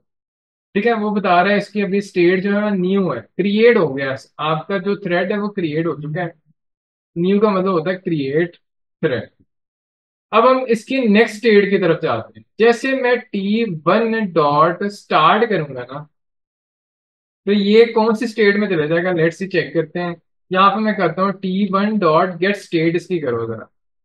तो जैसे मैं गेट स्टेट करता हूँ ना, यहाँ से इसे प्रिंट करा के दिखाता हूँ। तो पहले वो होगा न्यू के अंदर, फिर वो रनेबल में चला गया। ठीक है, रनेबल में चला गया। रनिंग स्टेट कोई भी नहीं है। तो इनम में हमने देखा रनिंग नहीं लिखा हुआ था, तो लेट्स सी हम ना थोड़ा इसका लाइफ साइकिल बनाने की कोशिश करते हैं। यहाँ पे मैं क्या करता हूँ, यहाँ लिख देता हूँ रनिंग। तो रनिंग स्टेट हमारी जैसे ही जाएगा रनिंग स्टेट के अंदर, तो यहाँ पे हम क्या कहते हैं, एक स्लीप लगाओ। तो थ्रेड डॉट स्लीप का एक हमने मेथड देखा था पहले भी। इसे मिली सेकेंड्स में आप एंटर करते हो, तो यहाँ पे मैं 1000 या बल्कि 2 सेकेंड्स का गैप दे देता हूँ। तो उसके लिए मुझे 1000 सेकेंड देंगे, 1000 मिली सेकेंड देंगे तो 1 सेकेंड हो जाएगा। अगर 2000 देंगे तो फिर 2 सेकेंड्स का गैप आ जाएगा। लेट्स सी के इसके अंदर ट्राई और कैच में दे देता हूँ। अब यहाँ पे ये कह सकते हो, जैसे मैंने ट्राई कैच दिया और यहाँ पे मैंने लिख दिया इंटरप्टेड एक्सेप्शन ई, और जस्ट ये पास कर। ठीक है, मैं कुछ भी अभी इसमें नहीं लिखना चाह रहा, मैं जस्ट इसी तरह से रखना चाह रहा हूँ। और मैं यहाँ से जाऊंगा यहाँ पे। ठीक है, अब मैं यहाँ पे क्या कहूंगा कि जैसे आपकी स्टेट जो है ना, थ्रेड डॉट स्लीप करो, कितने मिनट का गैप दो, थ्रेड डॉट स्लीप का यहाँ पे मेथड कॉल करो और 100 मिली सेकेंड्स का वेट करो। ये वेट करने के बाद अब यहाँ पे ये जो मैंने थ्रेड लगाया है ना, मैं यहाँ पे ये कह सकता हूँ कि आप क्या करो, अब इसकी स्टेट चेक करो। लेट्स सी कि जब मैं इसकी स्टेट चेक करूंगा T1 डॉट गेट स्टेट, तो ये कौन सी स्टेट में चले जाएगा, ये मेरा अब रनिंग स्टेट में चला गया। ठीक है, तो रनिंग के बाद पहले उसने न्यू किया, न्यू करने के बाद रनेबल स्टेट में चला गया, फिर वो रनिंग स्टेट में चला गया, फिर वो टाइम वेटिंग में चला गया, क्योंकि वो अ, यहाँ पे जो रनिंग स्टेट में जब गया ना, लेट्स सी के जब ना मैंने स्टार्ट किया ना इसको, तो ये रनेबल में गया, रनेबल के बाद ये चला गया, फॉर एग्जाम्पल इसे सीपीयू एलोकेट हो गया, और ये एलोकेट होने के बाद ये यहाँ पे चला गया, इसने ये वाला मैसेज प्रिंट किया रनिंग वाला। तो रनिंग वाला मैसेज जब प्रिंट हो गया ना यहाँ तक, तो वो 2 सेकंड के ब्रेक में चला गया, 2 सेकंड के डिले में चला गया। यहाँ पे 2 सेकंड का जब वो डिले करेगा ना, 2 सेकंड का डिले किया, तो असल में इसने 2 सेकंड का डिले करना है, लेकिन जो मेन थ्रेड है ना, ये मेरा माई थ्रेड है, उसने 2 सेकंड का डिले करना है, और मेरे मेन थ्रेड ने सिर्फ 100 सेकंड्स का 100 मिली सेकंड्स का वेट करना। ठीक है, तो इसका क्योंकि वेट कम था, इसने क्या किया, अपना काम कंप्लीट किया और खत्म हो गया। अभी जो मेरा ये वाला थ्रेड था ना वो चल रहा था, तो मैं चाहता हूँ कि मेन थ्रेड जो है ना वो अपना काम कंप्लीट ना करे बल्कि वो वेट करे। उसके लिए मैं क्या करूंगा, मैं यहाँ पे ये ज्वाइन लगा दूंगा, तो मैं यहाँ पे करूंगा T1 डॉट, जब इसकी स्टेट आ जाती है ना, तो आप क्या करो, वेट करो, T1 डॉट यहाँ पे ज्वाइन, T1 डॉट ज्वाइन करके यहाँ पे आप इसकी स्टेट चेक कराओ। तो T1 डॉट गेट स्टेट इसकी दिखा दो। सही हो गया। तो मैंने ये वाला फंक्शन हमने पहले भी देखा था। तो T1 डॉट ज्वाइन क्या करता है, मेन थ्रेड जो है वो वेट करेगा माई थ्रेड के खत्म होने का, फिर वो अपना काम अब कंप्लीट करेगा और वो फिर ये आखिरी स्टेटमेंट प्रिंट करेगा। सही है। तो लेट्स सी कि जैसे इसे मैं रन करता हूँ, सबसे पहले वो वेटिंग के बाद 2 सेकंड का डिले आया। डिले आने के बाद उसने कहा कि भाई टर्मिनेटेड। ठीक है। तो सबसे पहले मैं शुरू से लेके एंड तक बता देता हूँ आपको फिर से। लाइफ साइकिल, पूरे का पूरा लाइफ साइकिल हमने इम्प्लीमेंट करके देखा। लेट्स सी बेटा, थ्रेड क्लास के कुछ फंक्शंस को और देख लेते हैं जो मोस्ट इंपॉर्टेंट है और ज्यादातर यूज होते हैं। मोस्टली आपकी थ्रेडिंग के अंदर यूज होते होंगे। तो उन जो फंक्शंस को एक एक करके एक्सप्लोर करते हैं। लेट्स सी के हमने अभी तक जो है थ्रेड के अंदर स्टार्ट का फंक्शन पढ़ लिया है, हमने स्लीप का पढ़ लिया है, उसी तरह हमने ज्वाइन के नाम से फंक्शन है वो देख लिया है, हमने सेट नेम गेट नेम ये दोनों देख लिए हैं। सही है। सेट नेम करना गेट नेम करना ये दोनों देख लिए। और भी इसमें फंक्शंस हैं वो भी देखते हैं बारी बारी करके। तो लेट्स सी कि मैं क्या करता हूँ, मेरे पास एक ये मेन मेथड है और मेरे पास ये क्लास है माई थ्रेड जिसे मैंने एक्सटेंड किया है विद थ्रेड क्लास है, उसके अंदर एक रन का मेथड ओवरराइड किया। मैं क्या करता हूँ यहाँ पे ना, ये करता हूँ कि एस आउट करके यहाँ पे लिखता हूँ thread dot current thread dot gate name करके इसका नेम प्रिंट करा देता हूँ। तो थ्रेड का नेम प्रिंट हो जाएगा जो भी इसे कॉल करेगा, इसे रन के मेथड को जो भी कॉल करेगा उसका मतलब नाम प्रिंट हो जाएगा। लेट्स सी के नाम जैसे प्रिंट हो जाएगा तो मैं उसके साथ में ये करना चाह रहा हूँ कि स्लीप जैसे उसका नाम प्रिंट हो, साथ में थ्रेड डॉट स्लीप को कॉल करो। तो थ्रेड डॉट स्लीप को मैं कॉल करता हूँ, 1 सेकंड का डिले देता हूँ। इसके लिए मुझे ट्राई कैच लगाना पड़ेगा, तो मैं यहाँ लगाता हूँ ट्राई और यहाँ लगा देता हूँ कैच। जैसे मैं ट्राई कैच लगाता हूँ तो मुझे यहाँ पे इंटरप्टेड एक्सेप्शन देनी पड़ेगी। इंटरप्टेड एक्सेप्शन ई मैंने दे दी। यहाँ पे कोई मैसेज भी प्रिंट करा सकता हूँ कि ई डॉट गेट मैसेज करके आप प्रिंट करा सकते हो, या फिर साथ में अगर लिखना चाहो अपना मैसेज भी लिख सकते हो कि थ्रेड इज इंटरप्टेड। सही हो गया। इस तरह करके मैसेज मैसेज प्रिंट करा। लेट्स से कि अगर मेरा कोई थ्रेड है, my my thread T1 is equal to new, मैं यहाँ पे कहता हूँ माई थ्रेड। तो ये मेरा थ्रेड क्रिएट हो गया। T1 डॉट स्टार्ट करूंगा तो मेरा थ्रेड स्टार्ट हो जाएगा। लेकिन अगर मैंने T1 डॉट इंटरप्ट कर दिया ना तो मेरा वो वाला थ्रेड इंटरप्टेड स्टेट में चला जाएगा। ठीक है। तो वो यहाँ से स्लीप मोड में चला जाएगा या वेटिंग स्टेट में चला जाएगा। सही हो गया। तो यहाँ से इसे मैं रन करके दिखाता हूँ। जैसे मैं इसे रन करूंगा देखिए मेरा थ्रेड जो है ना, पहले आपका ट्राई ब्लॉक चला है तो थ्रेड का उसने नाम प्रिंट कर दिया स्टार्ट जैसे मैंने किया। नाम प्रिंट करने के बाद इंटरप्टेड किया तो वो इंटरप्टेड स्टेट में चलेगा, उसने ट्राई वाला नहीं चलाया बल्कि उसने इंटरप्टेड वाला कोड चला दिया। सही हो गया। अब मैं ये देखना चाहता हूँ और मेरे पास क्या फंक्शन है। यहाँ पे मैं लिखता जाता हूँ, जो जो हम करते जाएंगे वो लिखते जाता हूँ। इंटरप्ट का हमने देख लिया, फिर हम सेट प्रियोरिटी गेट प्रियोरिटी इसको देखते हैं। सेट सेट प्रियोरिटी और गेट प्रियोरिटी। सही है। इसको देख, लेट्स सी कि मेरे पास ना एक यही मेथड है और रन के मेथड के अंदर मैं ये करता हूँ कि यहाँ पे लिख देता हूँ थ्रेड का नेम जो है वो आ जाए। तो मेरा थ्रेड नेम जो है कुछ इस तरह से प्रिंट हो जाएगा। मैं ऐसे कह देता हूँ थ्रेड नेम जो है वो मेरा आ जाएगा ये। उसके बाद मेरी प्रायोरिटी आ जाए तो जो भी मेरी प्रायोरिटी है वो यहाँ पे आ जाए। तो मैं यहाँ लिखता हूँ प्रायोरिटी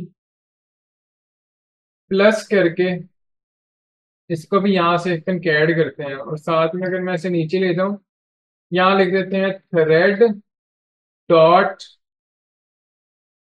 यहाँ से मुझे करना पड़ेगा गेट प्रियोरिटी। ठीक है, गेट प्रियोरिटी करके मैंने अपनी प्रियोरिटी गेट कर ली। ठीक है, ये थ्रेड क्लास का क्योंकि मेंबर है इसलिए मुझे ये एक्सेसिबल सही हो गया। उसी तरह अगर मैं यहाँ पे एक लूप लगाऊं, 5 का लूप लगाता हूँ और वैल्यू भी मैं प्रिंट कराना चाहूँ तो करा सकता हूँ, ऑफ कोर्स करा सकता हूँ। तो यहाँ पे साथ में मैं ये भी कह देता हूँ कि काउंटर जो है ना आपका, काउंटर इक्वल टू प्लस करके आई को भी प्रिंट करा। तो ये बेटा मेरा मैसेज प्रिंट होता रहेगा। और यहाँ पे 1000 मतलब 1 सेकंड का डिले कर दिया, 1 सेकंड का डिले है, 1 सेकंड का मैंने डिले कर दिया।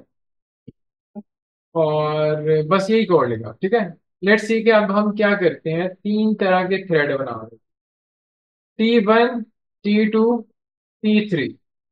तो सेट प्रायोरिटी और गेट प्रायोरिटी, गेट प्रायोरिटी तो मुझे यहां से मिल जाएगा, ये गेट प्रायोरिटी मुझे मिल गया।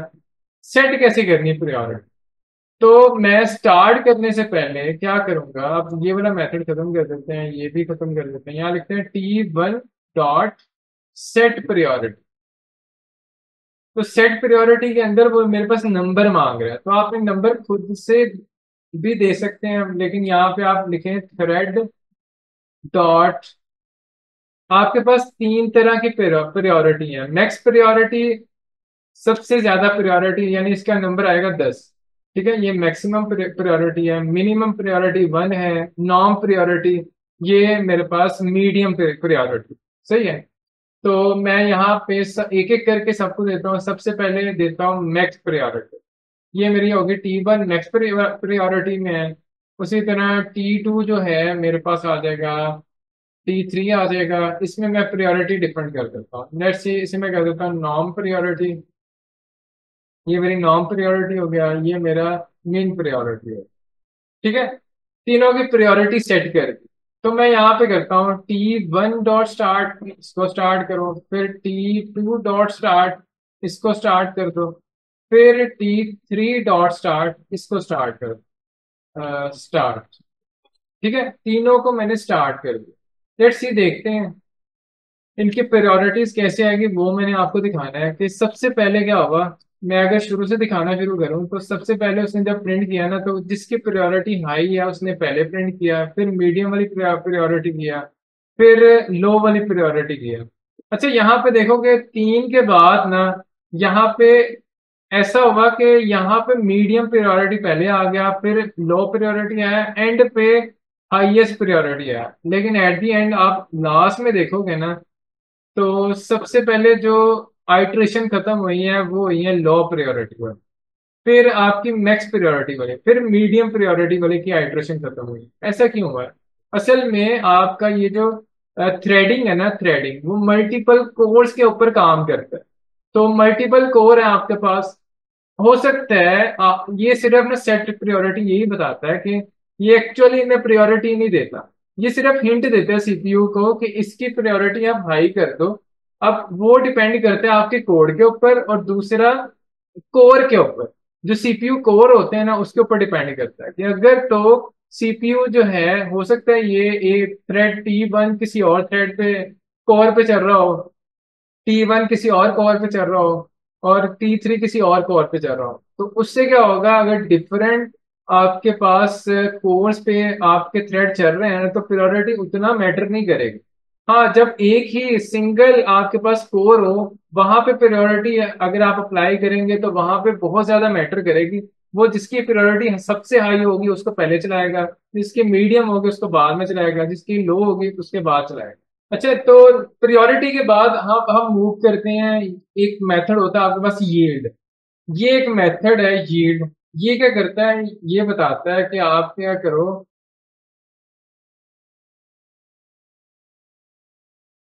ये आके कहते हैं कि आप सिर्फ मुझे रिसोर्सेज ना दो, दूसरे को भी दे दो। और हमारे पास जो मेथड यूज होता है वो है हमारे पास डेमन, DAEMON।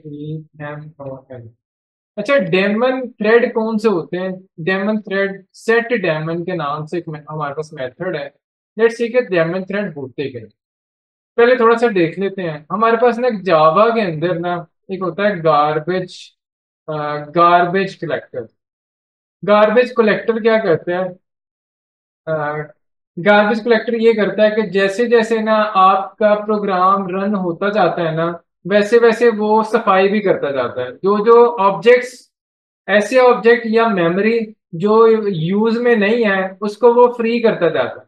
गार्बेज कलेक्टर ये करता है ऑटोमेटिकली, डिस्ट्रक्टर को कॉल करता जाता है, करता जाता है, करता जाता है, और ये खुद ब खुद काम कर रहा होता है। आपको डिस्ट्रक्टर बनाने की जरूरत नहीं पड़ती जावा के अंदर। गार्बेज कलेक्टर जिस तरह काम करते हैं ना, डेमन भी उसी तरह काम करते हैं। डेमन असल में आपका एक ऐसा थ्रेड होता है, गार्बेज कलेक्टर डेमन थ्रेड ही है। और ये इस तरह काम करता है कि फॉर एग्जांपल मेरे पास ना एक थ्रेड है यहाँ पे। तो मैं क्या करता हूँ, ये यहाँ पे ना कुछ कोड चेंज करता हूँ। यहाँ पे मैं इनफाइनाइट एक लूप लगाता हूँ, वाइल लूप मैंने लगाया। इनफाइनाइट ट्रू करके मैं यहाँ पे लूप लगा देता हूँ। यहाँ पे मैं क्या करता हूँ, आप ऐसा करो, एस आउट करो, और हेलो को ना प्रिंट करा दो। हेलो को प्रिंट करा दो। हो सकता है मैं इसे 1 लाख बार चलाऊं, 10 लाख बार चलाऊं, 2 करोड़ बार चलाऊं। ठीक है, ऐसा भी हो सकता है। लेट्स सी कि मैं क्या करता हूँ, यहाँ पे ना आता हूँ और माई थ्रेड के नाम से ना यहाँ पे थ्रेड बना दो। थ्रेड T1, या इसे मैं थ्रेड का ही नाम दूं। Thread is equal to new thread करके मैंने एक थ्रेड बना दिया। मैं यहाँ पे कहता हूँ थ्रेड डॉट स्टार्ट। जैसे मैं स्टार्ट करता हूँ तो थ्रेड रनेबल में चले जाएगा और फिर रनिंग करना स्टार्ट कर दो। अगर मैं इसे रन करके दिखाऊं ना, तो ये हेलो को इनफाइनाइट टाइम प्रिंट कराता जाएगा। ठीक है, डिले आप लगाना चाहें लगा सकते हैं डिले, ताकि यहाँ से ना प्रोग्राम हुआ स्टार्ट। यहाँ से मेरा मेन प्रोग्राम स्टार्ट हो। अच्छा, जैसे ही मैं इसको चलाऊंगा ना, तो जैसे से मैं चलाऊंगा तो क्या होगा, आपका प्रोग्राम जो है ना, यहाँ पे मैं आपको दिखा दूँ।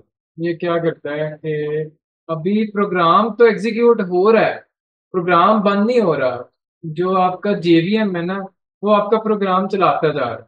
क्योंकि दो थ्रेड थे, एक मेन थ्रेड था। मेन थ्रेड ने क्या किया, अपने मैसेज प्रिंट किया, एक थ्रेड क्रिएट किया और स्टार्ट किया। स्टार्ट करने के बाद वो जो थ्रेड है वो सेपरेट चीज है, इंडिपेंडेंट है, वो चल रहा है। और मेन ने क्या किया, प्रोग्राम एंड करके ना, यहाँ पे देखें मेन थ्रेड खत्म हो गया। थ्रेड नंबर 0 जो है वो तो अभी चल रहा है, सही है, वो भी पैरेलल चल रहा है। और मेन थ्रेड जो है वो एग्जीक्यूट अपना एग्जीक्यूशन कंप्लीट करके खत्म हो चुका है। हुआ ये कि अगर मैं इसी थ्रेड को, जो मेरा ये थ्रेड का ऑब्जेक्ट है, इस थ्रेड को अगर मैं डेमन थ्रेड बना दूंगा, या लिख दूं थ्रेड डॉट सेट। हमेशा आपने जब भी सेट करना है ना वैल्यू, ये स्टार्ट से पहले करनी है, स्टार्ट एंड पे होना चाहिए, सेट वैल्यूज पहले होनी चाहिए। जैसे सेट नेम करना है, सेट प्रायोरिटी करनी है, सेट यील्ड, आपने क्या नाम है, सेट डेमन करना है। जो भी सेट वैल्यूज करनी है वो आपने पहले कर, सही है।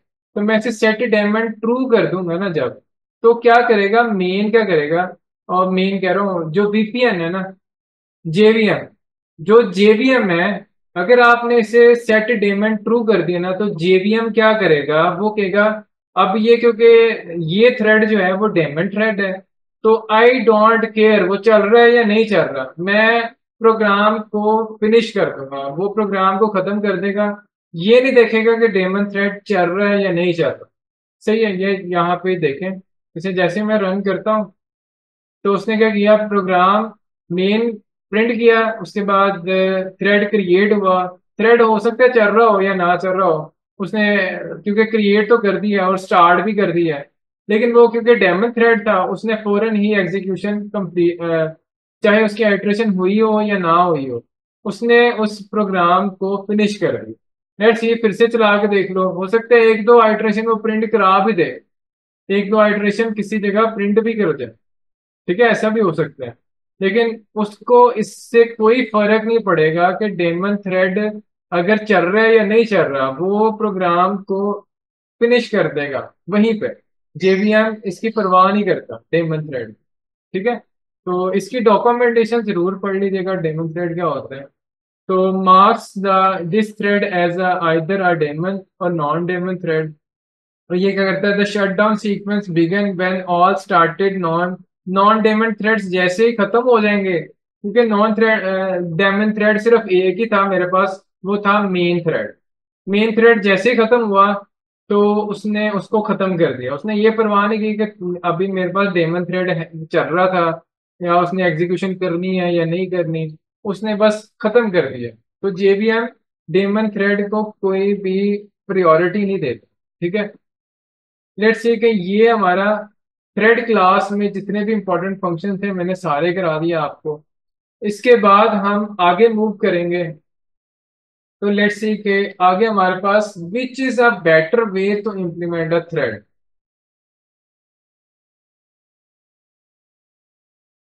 तो which is a better way to implement thread, सबसे बेहतरीन तरीका क्या है थ्रेड को इम्प्लीमेंट करने का। अक्सर लोग ये क्वेश्चन करते हैं, इसलिए मैंने इसमें डाल दिया था कि थ्रेड को एक्सटेंड से इम्प्लीमेंट करें या फिर रनेबल से इम्प्लीमेंट करें।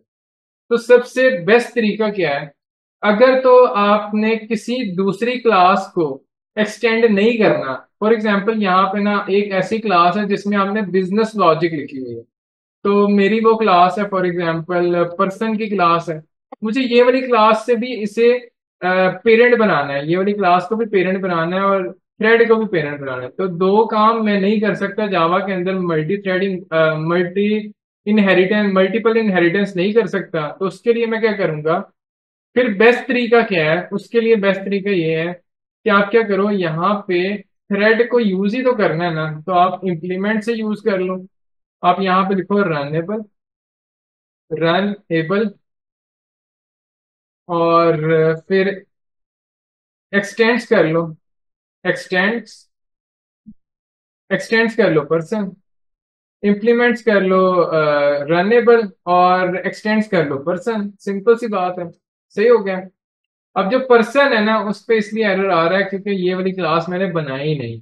सही है, तो मैं असल में एग्जांपल दे रहा था आपको कि इस तरह का अगर काम करना हो ना तो बेस्ट चीज ये है, अगर फॉर एग्जांपल इस क्लास के अंदर मेरी बिजनेस लॉजिक लिखी हुई है और फिर भी मैंने उसके साथ थ्रेडिंग भी करनी है, तो फिर बेस्ट तरीका ये है कि आप इंटरफेस को यूज करें। ये बनाया है इसलिए कि अगर आपको दो काम इकट्ठे करने हैं कि क्लास के अंदर, बिजनेस लॉजिक को भी पेरेंट बनाना है और थ्रेड को भी इम्प्लीमेंट करना है, तो बेस्ट तरीका ये है आप इंटरफेस से थ्रेड को इम्प्लीमेंट करो। अगर ये तरीका अगर आपको किसी भी क्लास को पेरेंट नहीं बनाना ना, उसका उसके लिए फिर बेस्ट तरीका क्या है, फिर आप बेस्ट तरीका ये है कि आप एक्सटेंड्स करके यहाँ लिखो थ्रेड। सही है, तो दोनों तरीके मैंने आपको बता दिए। ये क्वेश्चन काफी लोग मुझसे पूछते हैं इसलिए मैंने इसका आंसर कर। लेट्स सी के सिंक्रोनाइजेशन क्या होता है। सिंक्रोनाइजेशन क्या होती है थ्रेड के अंदर। थ्रेड के अंदर जब हम काम कर रहे होंगे ना तो क्या होगा, प्रॉब्लम आएगी। प्रॉब्लम क्या आएगी कि अगर एक ही टाइम के ऊपर आप शेयर्ड रिसोर्सेज को एक्सेस करने की कोशिश कर रहे हो, तो क्या होगा वहां पे एक ही टाइम पे आप जब रिसोर्सेज दो थ्रेड एक ही रिसोर्सेज को एक्सेस करने की कोशिश करेंगे ना, वहां पे मसले आएंगे। उसके लिए हमें सिंक्रोनाइजेशन यूज करनी पड़ेगी। तो प्रैक्टिकल एग्जांपल से समझाता हूँ, मैं थ्योरी में नहीं जाऊंगा, तो प्रैक्टिकल एग्जांपल में लेके जाता हूँ इसको। तो मैं क्या करता हूँ, सबसे पहले ना एक क्लास बनाता हूँ यहाँ पे, उसका नाम दे देता हूँ काउंटर। क्लास का नाम है काउंटर। ठीक है, तो ये मेरी एक क्लास आ गई। इसके अंदर मैंने बनाया प्राइवेट इंट काउंट के नाम से, काउंट के नाम से ये एक मेथड बना दो। कंस्ट्रक्टर बनाना चाहें आप बना दें कंस्ट्रक्टर। इसका मैंने कंस्ट्रक्टर बना दिया, पब्लिक कर दूंगा मैं इसको, डिफॉल्ट कंस्ट्रक्टर है। लेट्स सी के इसका मैं अंदर मैंने कहा काउंट इक्वल टू 0 से स्टार्ट कर देना भाई। सही हो गया। अब मैं क्या करता हूँ, पब्लिक, मैं यहां से दो गेटर सेटर सिर्फ बनाता हूँ। एक का काम है गेट करना, एक का काम है सेट करना। तो गेटर सेटर बना देता हूँ। ये मैंने गेट काउंट कर दिया और ये रिटर्न क्या करेगा मुझे, इंटीजर। उसी तरह रिटर्न करेगा ये काउंट। मैं एक और बना देता हूं, उसका नाम होगा void set count। ठीक है, सेट काउंट क्या करेगा, सेट काउंट के अंदर हम कुछ वैल्यू यूजर से लेंगे। ये मेरा काउंट है, तो मैं लिखूंगा this dot count is equal to count. सही हो गया। तो ये काम हमने कर लिया। लेट्स सी कि एक और मेथड मैं बना लेता हूँ यहाँ पे। उस मेथड का नाम है इंट और इंक्रीमेंट वॉइड। मैं इसमें इंक्रीमेंट करना चाह रहा हूँ, इंक्रीमेंट काउंट। इंक्रीमेंट काउंट के नाम से एक मेथड बना रहा हूं। काम इसका क्या होगा, जो काउंट है ना उसको प्लस प्लस करना है बस, और कुछ भी नहीं करना। सही हो गया। तो ये एक मैंने क्लास बना दी। लेट्स सी कि अब मैं क्या करता हूँ, अब मैं यहां से जाता हूँ अपनी माई थ्रेड वाली क्लास के अंदर, जहां पे मैंने ये थ्रेड की क्लास से एक्सटेंड करके रन का मेथड ओवरराइड कर रखा है। इसके अंदर जाके मैं क्या करता हूँ, लेट्स सी के ये जो मेथड है ना, इसके अंदर मैंने अपना थ्रेड थ्रेड प्रोसेस कोड लिखी। थ्रेड प्रोसेस जो कोड है वो यहाँ पे लिखूंगा। लेट्स सी कि मुझे क्या करना है, वो जो काउंट वाला रिसोर्सेज है ना, काउंट वाला, उसको जस्ट मैंने कॉल करना। सही है, कॉल करना है। और 1000 सेकेंड्स का ब्रेक करूंगा और जस्ट इंक्रीमेंट करता जाऊंगा। ठीक है, बस यही काम करना है। तो मुझे क्या करना है, सबसे पहले एक थ्रेड बनाना है dot T capital. Thread dot sleeve के लिए हम थ्री टी कैपिटल लेंगे। मैं यहाँ पे क्या करूंगा, 100, बल्कि 1000 सेकेंड्स का 1 सेकेंड का हम ये ले लेते हैं ब्रेक। अच्छा, यहाँ पे आप एक क्वेश्चन ये कर सकते हो कि सर ट्राई कैच क्यों यूज कर रहे हैं यहाँ पे, अगर हम यहाँ पे क्यों नहीं कर रहे थ्रोज को यूज, थ्रोज और इंटरप्टेड एक्सेप्शन यहाँ पे क्यों नहीं यूज कर रहे। उसकी एक रीजन है, क्योंकि ये जो मेथड है ना, ये जो थ्रेड के अंदर लिखा हुआ है, थ्रेड के अंदर जो रन का मेथड है ना, जब आप इस थ्रेड की क्लास में जाओगे ना, तो इसमें जो रन का मेथड आप पढ़ोगे ना, ये देखो थ्रेड की जो क्लास है वो भी इम्प्लीमेंटेड है विद रनेबल। तो रनेबल के मेथड के अंदर ही रन का मेथड जो से मिला हुआ है। तो यहाँ पे कहीं थ्रोज तो नहीं लिखा हुआ ना, ये देखो थ्रोज यहाँ पे नहीं लिखा हुआ, तो इसलिए हम यहाँ पे भी जो आपका ये वाली क्लास है ना, यहाँ पे हम थ्रोज नहीं कॉल, ये फंक्शन के साथ नहीं लिख सकते। सही है, इसलिए हम यहाँ पे ट्राई कैच यूज करते। जबकि मेन में जब मैंने कॉल किया था, तो वहां पे मैं थ्रोज भी यूज कर रहा था। ये देखें, यहाँ पे मैं थ्रोज यूज कर रहा हूँ, यहाँ पे मुझे अलाउ कर रहे हैं। सही हो गया। तो यहाँ पे मैं लिखूंगा ट्राई और कैच। इंटरप्टेड, यहाँ पे लिख देता हूँ इंटरप्टेड एक्सेप्शन एक्स। और अगर मैसेज देना चाहो तो वो भी दे सकते हो, एक्स डॉट गेट मैसेज। सही है। लेट्स सी कि ये मैंने कोड लिखा, मैंने कहा 1 सेकंड का ब्रेक डिले करो। डिले करने के बाद आप क्या करो, वो जो काउंट वाला है ना, उसका एक ऑब्जेक्ट यहाँ पे ले लो। तो मैं यहाँ पे काउंट के नाम से एक ऑब्जेक्ट यहाँ पे ले लेता हूँ। और यहाँ पे एक काम और करता हूँ, मैं क्या करता हूँ, माई थ्रेड क्या एक कंस्ट्रक्टर जो है ना, उसके अंदर काउंट का जो अ, ये ऑब्जेक्ट है ना, इसको मैं सेट भी कराता हूँ ताकि मैं रिसोर्सेज को शेयर कर सकूँ। उसके लिए मैं क्या करता हूँ, दिस डॉट, एक मिनट पहले मैं इसको रिजॉल्व कर लूँ, ये एरर क्यों आ रहा है। काउंट की क्लास, काउंटर के नाम से मैंने क्लास बनाई थी, तो काउंटर के नाम से क्लास है, इसको स्पेल सही कर लेते हैं। अब ये सही हो गया। ठीक है, इसको पब्लिक कर देते हैं, पब्लिक माई थ्रेड। सही हो गया। यहाँ पे क्यों मसला कह रहा है, invalid method declaration return type. मैंने तो इसको कंस्ट्रक्टर बनाया है ना, तो रिटर्न टाइप कहाँ से आ गई भाई। माई थ्रेड का टी छोटा है। सही है, अब सही है। तो this dot count is equal to count. तो ये यहाँ पे मैंने क्या किया, सिर्फ और सिर्फ शैलो कॉपी की। ठीक है, शैलो कॉपी की। जो ऑब्जेक्ट यहाँ से आएगा उसको, उसका रेफरेंस इसको दो, और फिर ये इस रेफरेंस के ऊपर काम करेगा। तो ये करेगा क्या, ये क्या करेगा कि this dot count dot increment वाले फंक्शन को कॉल कर देगा। तो कितनी बार इंक्रीमेंट का फंक्शन कॉल करना है, मैं चाह रहा हूँ कि ये 1000 टाइम कॉल हो जाए। तो मैं यहाँ पे लूप लगाता हूँ और 1000 के बाद 1000 का लूप लगाता हूँ और उसके अंदर ये इंक्रीमेंट का मेथड लगाता हूँ। ठीक है, ऐसे यूज केस बना रहे हैं। तो यूज केस हमने बना के ना कुछ ये कोड लिख दिया, और जब जब ये आपका इंक्रीमेंट होगा उसके बाद वो 1 सेकंड का डिले भी करेगा। ठीक है, जब जब इंक्रीमेंट होगा तो 1 सेकंड का डिले भी करेगा। तो इस तरह मैंने कोड लिख दिया, सही हो गया। अब ये वाले कोड को मैं मेन के अंदर कॉल करता हूँ। लेट्स सी कि मैं यहाँ पे क्या करूंगा, यहाँ जाऊंगा माई, सबसे पहले काउंटर, कौन हो गया, काउंटर का ऑब्जेक्ट बनाया, न्यू काउंटर, और इसको मैंने ये रखा काउंट डॉट, और काउंट के अंदर हमने क्या करना है, अभी के लिए मैं ये करूंगा कि माई थ्रेड को सिर्फ ये वाला ऑब्जेक्ट पास कर दूंगा और कुछ भी नहीं करना। ठीक है, तो my thread, thread is equal to, बल्कि T1 कर देते हैं, एक को T2 कर दें।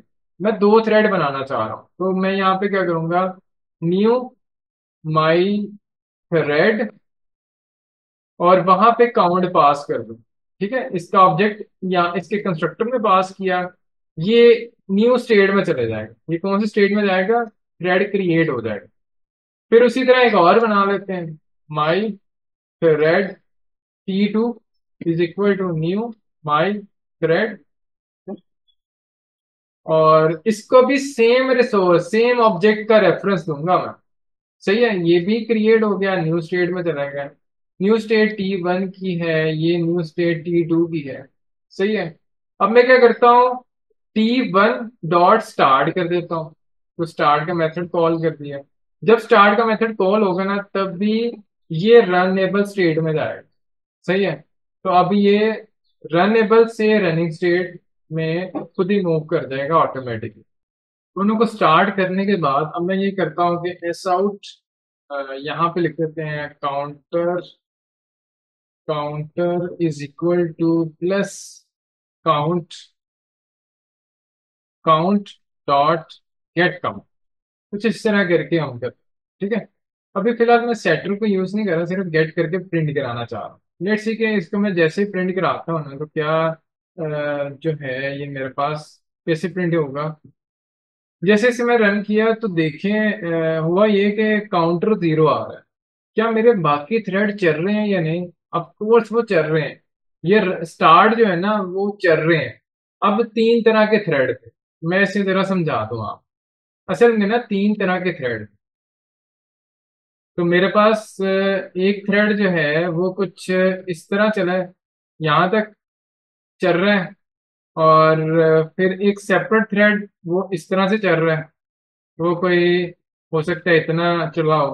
और एक मेन थ्रेड है, मेन थ्रेड जो है ना वो कुछ इतना कुछ चल रहा है, उसने इतनी प्रोसेसिंग करनी है। ये लाइन से समझाने का मतलब है कि इसने इतने टाइम में एग्जीक्यूट करना है, इसने इतने टाइम में एग्जीक्यूट करना है, इसने इतने टाइम में करना है। तो जिसका टाइम कम है वो तो जल्दी जल्दी एग्जीक्यूट करके खत्म कर दे। जैसे मेन की बात करें, मेन ने क्या किया, एक ऑब्जेक्ट बनाया काउंटर का, फिर इसके 2 थ्रेड क्रिएट किए, और क्रिएट करने के बाद दोनों को स्टार्ट किया। अब इसका मेन का इनसे कोई लेना देना नहीं। मेन ने क्या किया, काउंटर को जो भी अभी वैल्यूज है ना उसके प्रिंट कर दी, और उसने अपना थ्रेड खत्म कर दिया। मैं चाहता हूं कि ये क्या करे, ये इसको अभी प्रिंट ना करे, बल्कि इसे तब प्रिंट करे जब ये T1 और T2 दोनों थ्रेड खत्म हो। तो लेट्स सी कि मैं T1 डॉट यहाँ पे लिख देता हूँ ज्वाइन T2, ये यानी मेरा जो मेन है ना वो वेट करे जब तक ये दोनों थ्रेड खत्म नहीं हो जाए, उसका वेट करे, फिर ये काउंटर को प्रिंट कराए। तभी तो पता चलेगा ना कि इसमें एक्चुअली वैल्यू क्या आ रहा है। तो लेट्स सी जैसे ही मैं इसे चलाता हूँ ना, तो ये मुझे क्या कह रहा है, लेट्स सी के इसने मुझे दी 1966। हालांकि जब मैंने इसके अंदर लूप लगाया हुआ है ना, आप देखोगे इसके अंदर लूप 1000 का लगा हुआ है, 1000 का लूप लगा हुआ है इसके अंदर। ठीक है, तो कितना इंक्रीमेंट करना चाहिए? जब ये वाला थ्रेड चलेगा ये अपना रन का एग्जीक्यूट करेगा, ये 1000 का लूप चलाएगा, उसी तरह ये भी 1000 का लूप चलाएगा, तो 1000 1000, तो ये 2000 इसका रिजल्ट आना चाहिए। लेट्स ये फिर से चलाते हैं। जब मैं फिर से चलाऊंगा ना तो इसका रिजल्ट फिर से मेरे पास क्या आ रहा है, डिफरेंट आ रहा है। सही है, तो एक चीज हमें समझ आ रही है कि यहाँ पे ना एक प्रॉब्लम है। अभी मैं फिर से एग्जीक्यूट करूंगा, 1955 आया, तो अब इसका 1923 आ रहा है। हर बार डिफरेंट रिजल्ट आ रहा है, हर बार डिफरेंट रिजल्ट आ रहा है, 2000 नहीं आया आ रहा, और बाकी सारे रिजल्ट आ रहे हैं। ठीक है, 1949 हो गया, 1923 हो गया। ठीक है, तो हर पार्ट हो सकता है डिफरेंट रिजल्ट आए, लेकिन 2000 आना चाहिए वो नहीं आ रहा। वो पता क्या रहा है, हो ये रहा है कि ये जो T1 और T2 है दोनों एक ही रिसोर्सेज को एक्सेस कर रहे हैं, इसी ऑब्जेक्ट को दोनों में शेयर किया हुआ है। तो जब ये T1, ये मैं इसको आपको ना इस तरह समझा देता हूँ, इस क्लास में चलते हैं। आप अज्यूम करें कि जब ना काउंटर की वैल्यू 101 है ना, ठीक है, ये इसकी वैल्यू है 101, तो T1 ने जब इसे एक्सेस किया उसके अंदर भी इसकी वैल्यू 101 होगी, और उसी टाइम पे T2 ने भी उसे एक्सेस कर लिया, उसके अंदर जब एक्सेस किया तो इसकी वैल्यू भी एग्जैक्टली पता क्या हो गई, वो भी 101 हो।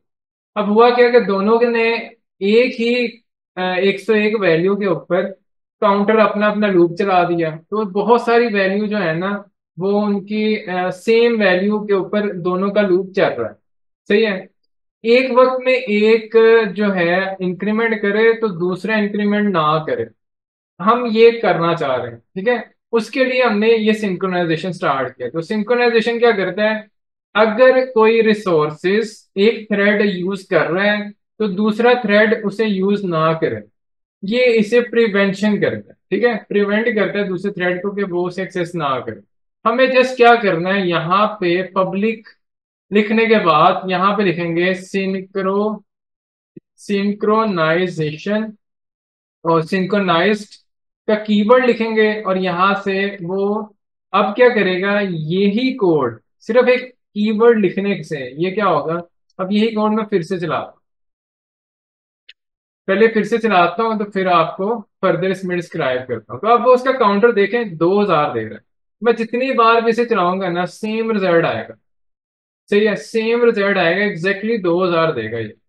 अब हो क्या रहा है, हो क्या रहा है कि ये शेयर्ड रिसोर्सेज में, जब आप शेयर्ड रिसोर्सेज में काम करते हैं ना, तो होता ये है कि जब T1 जो है वो उसे एक्सेस करेगा ना, इसके काउंटर को, ये काउंटर को उसकी वैल्यू होगी 101, और उसी वक्त में सेम उसी टाइम में T2 भी एक्सेस करना शुरू कर देता है उसको, तो उसकी वैल्यू भी 101 ही उसके पास आती है। तो दोनों लूप जो है सिमल्टेनियसली चलाने के बजाय एक साथ ही लूप चला देते, तो आइट्रेशन तो आपकी वेस्ट हो गए ना।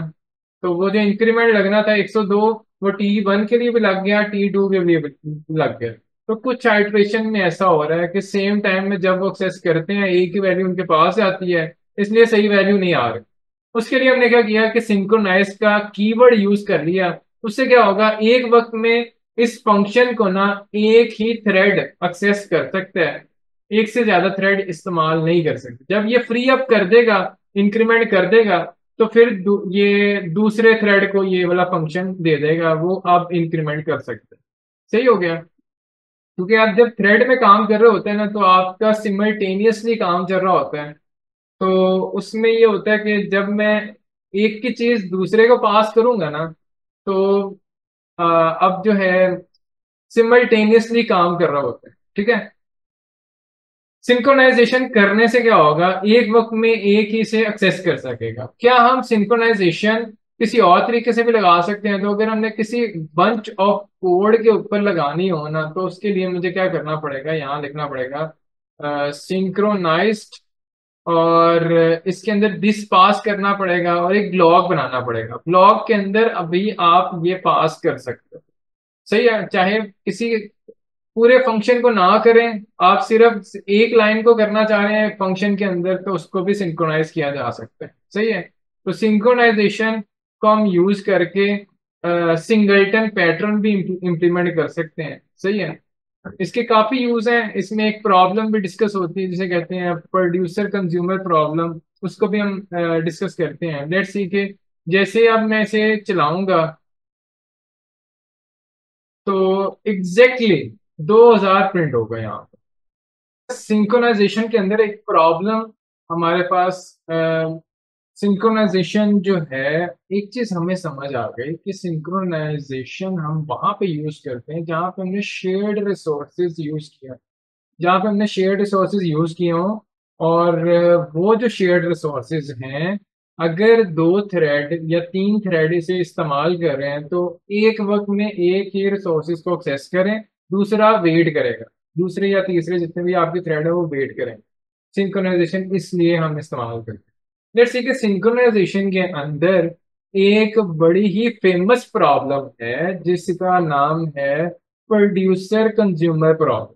ये जो प्रॉब्लम है इसको पूरा थ्योरेटिकली पहले समझते हैं, फिर हम प्रैक्टिकली कोड करके देखेंगे। लेट्स सी कि सबसे पहले मैं यहाँ से जाता हूँ प्रॉब्लम समझाने के लिए पेंट के अंदर। तो मैं यहाँ पे कहता हूँ कि हमारे पास ना एक कंपनी है, हमारे पास एक कंपनी है जो क्या करती है, प्रोड्यूस और कंज्यूम प्रोडक्ट करती है। जो प्रोडक्ट जो है ना प्रोड्यूस भी करती है। कंपनी में ना हमारे पास कुछ दो तरह की काम हो रहे हैं। एक हो रहा है प्रोडक्ट प्रोड्यूस हो रही है। तो प्रोडक्ट प्रोड्यूस प्रोड्यूस, तो हमारे पास प्रोडक्ट एक एक जगह पे हमारे पास प्रोडक्ट जो है प्रोड्यूस हो रही है, और जो दूसरी जगह पे है ना वही प्रोडक्ट जो है वो कंज्यूम हो रही है। सही हो गया। तो दो तरह के हमारी ना कंपनी के अंदर काम हो रहे हैं। एक जगह प्रोडक्ट जो है वो प्रोड्यूस हो रही है और एक जगह कंज्यूम हो रही है। यहाँ पे CON ठीक है। एक जगह कंज्यूम हो रही है, एक जगग प्रोड्यूस हो रही है। लेट्स से कि अब हम क्या करने जा रहे हैं। ये हमारी जो है, ये हमारी कंपनी है जो कि कंज्यूम और प्रोड्यूस करती है प्रोडक्ट्स। यहाँ से जो प्रोड्यूसर है ना, जो आपका प्रोड्यूसर है वो करेगा प्रोडक्ट को प्रोड्यूस, और जो कंज्यूमर है वो उसे कंज्यूम करे। ये मेरा प्रोड्यूसर है, और यहाँ पे एक मेरे पास होगा कंज्यूमर। कंज्यूमर सही हो गया। प्रॉब्लम को पहले समझ लें, फिर हमें कोड करने में बड़ी आसानी होगी। तो हुआ ये कि एक ही प्रोडक्ट है जो प्रोड्यूसर ने प्रोड्यूस करनी है। ये मेरी कंपनी, ठीक है। जो मेरी कंपनी है वो ये है, कंपनी। सही हो गया। तो कंपनी के अंदर दो काम हो रहे हैं, प्रोडक्ट प्रोड्यूस भी हो रही है और फिर प्रोडक्ट कंज्यूम भी हो रही है। कंज्यूमर ने कंज्यूम करनी है, यानी जो क्लाइंट होगा, जो प्रोडक्ट जो है फैक्ट्री के अंदर आपकी प्रोड्यूस हो रही है। लेट्स से कि आपकी जो प्रोडक्ट है ना वो जो प्रोड्यूस हुई, मैं यहाँ पे कहता हूँ कि जो प्रोडक्ट आपकी प्रोड्यूस हुई है ना वो यहाँ पे जब तैयार हो जाएगी, मार्केट के अंदर आएगी ना, तभी कंज्यूमर उसे एक्सेस करेगा। ये प्रोडक्ट जो है जब आप इसके फेजेस होते हैं ना, जब वो तैयार होके रेडी स्टेट में चले जाएगी तो फिर ही आपका जो कंज्यूमर है इसे एक्सेस कर पाए। सही है। तभी ये कंज्यूमर जो है उसे कंज्यूम कर पाएगा या उसे अपने यूज में लेके आएगा, उसे परचेज कर पाएगा। सही है। लेकिन अगर ऐसा हो, अब क्योंकि हमने ये करना है, एक ही सिमल्टेनियसली ये दोनों काम करने हैं। मैं चाहता हूँ मेरी जो कंपनी है ना वो प्रोड्यूसर कंज्यूमर दोनों जो है डिफरेंट थ्रेड, दो थ्रेड हो, एक का काम हो प्रोड्यूस करना, एक का काम हो कंज्यूम करना। तो ये मेरा थ्रेड वन है, ये मेरा है थ्रेड वन, और ये मेरा है थ्रेड नंबर टू। सही हो गया। थ्रेड टू जो है वो कंज्यूम करता है, थ्रेड वन मेरा प्रोड्यूस करता है। अब ये प्रोडक्ट है ना, इसको कंज्यूमर ने तभी एक्सेस करना है जब ये प्रोड्यूस हो चुकी होगी। यानी शेयर्ड रिसोर्सेज वो इस्तेमाल कर रहे हैं।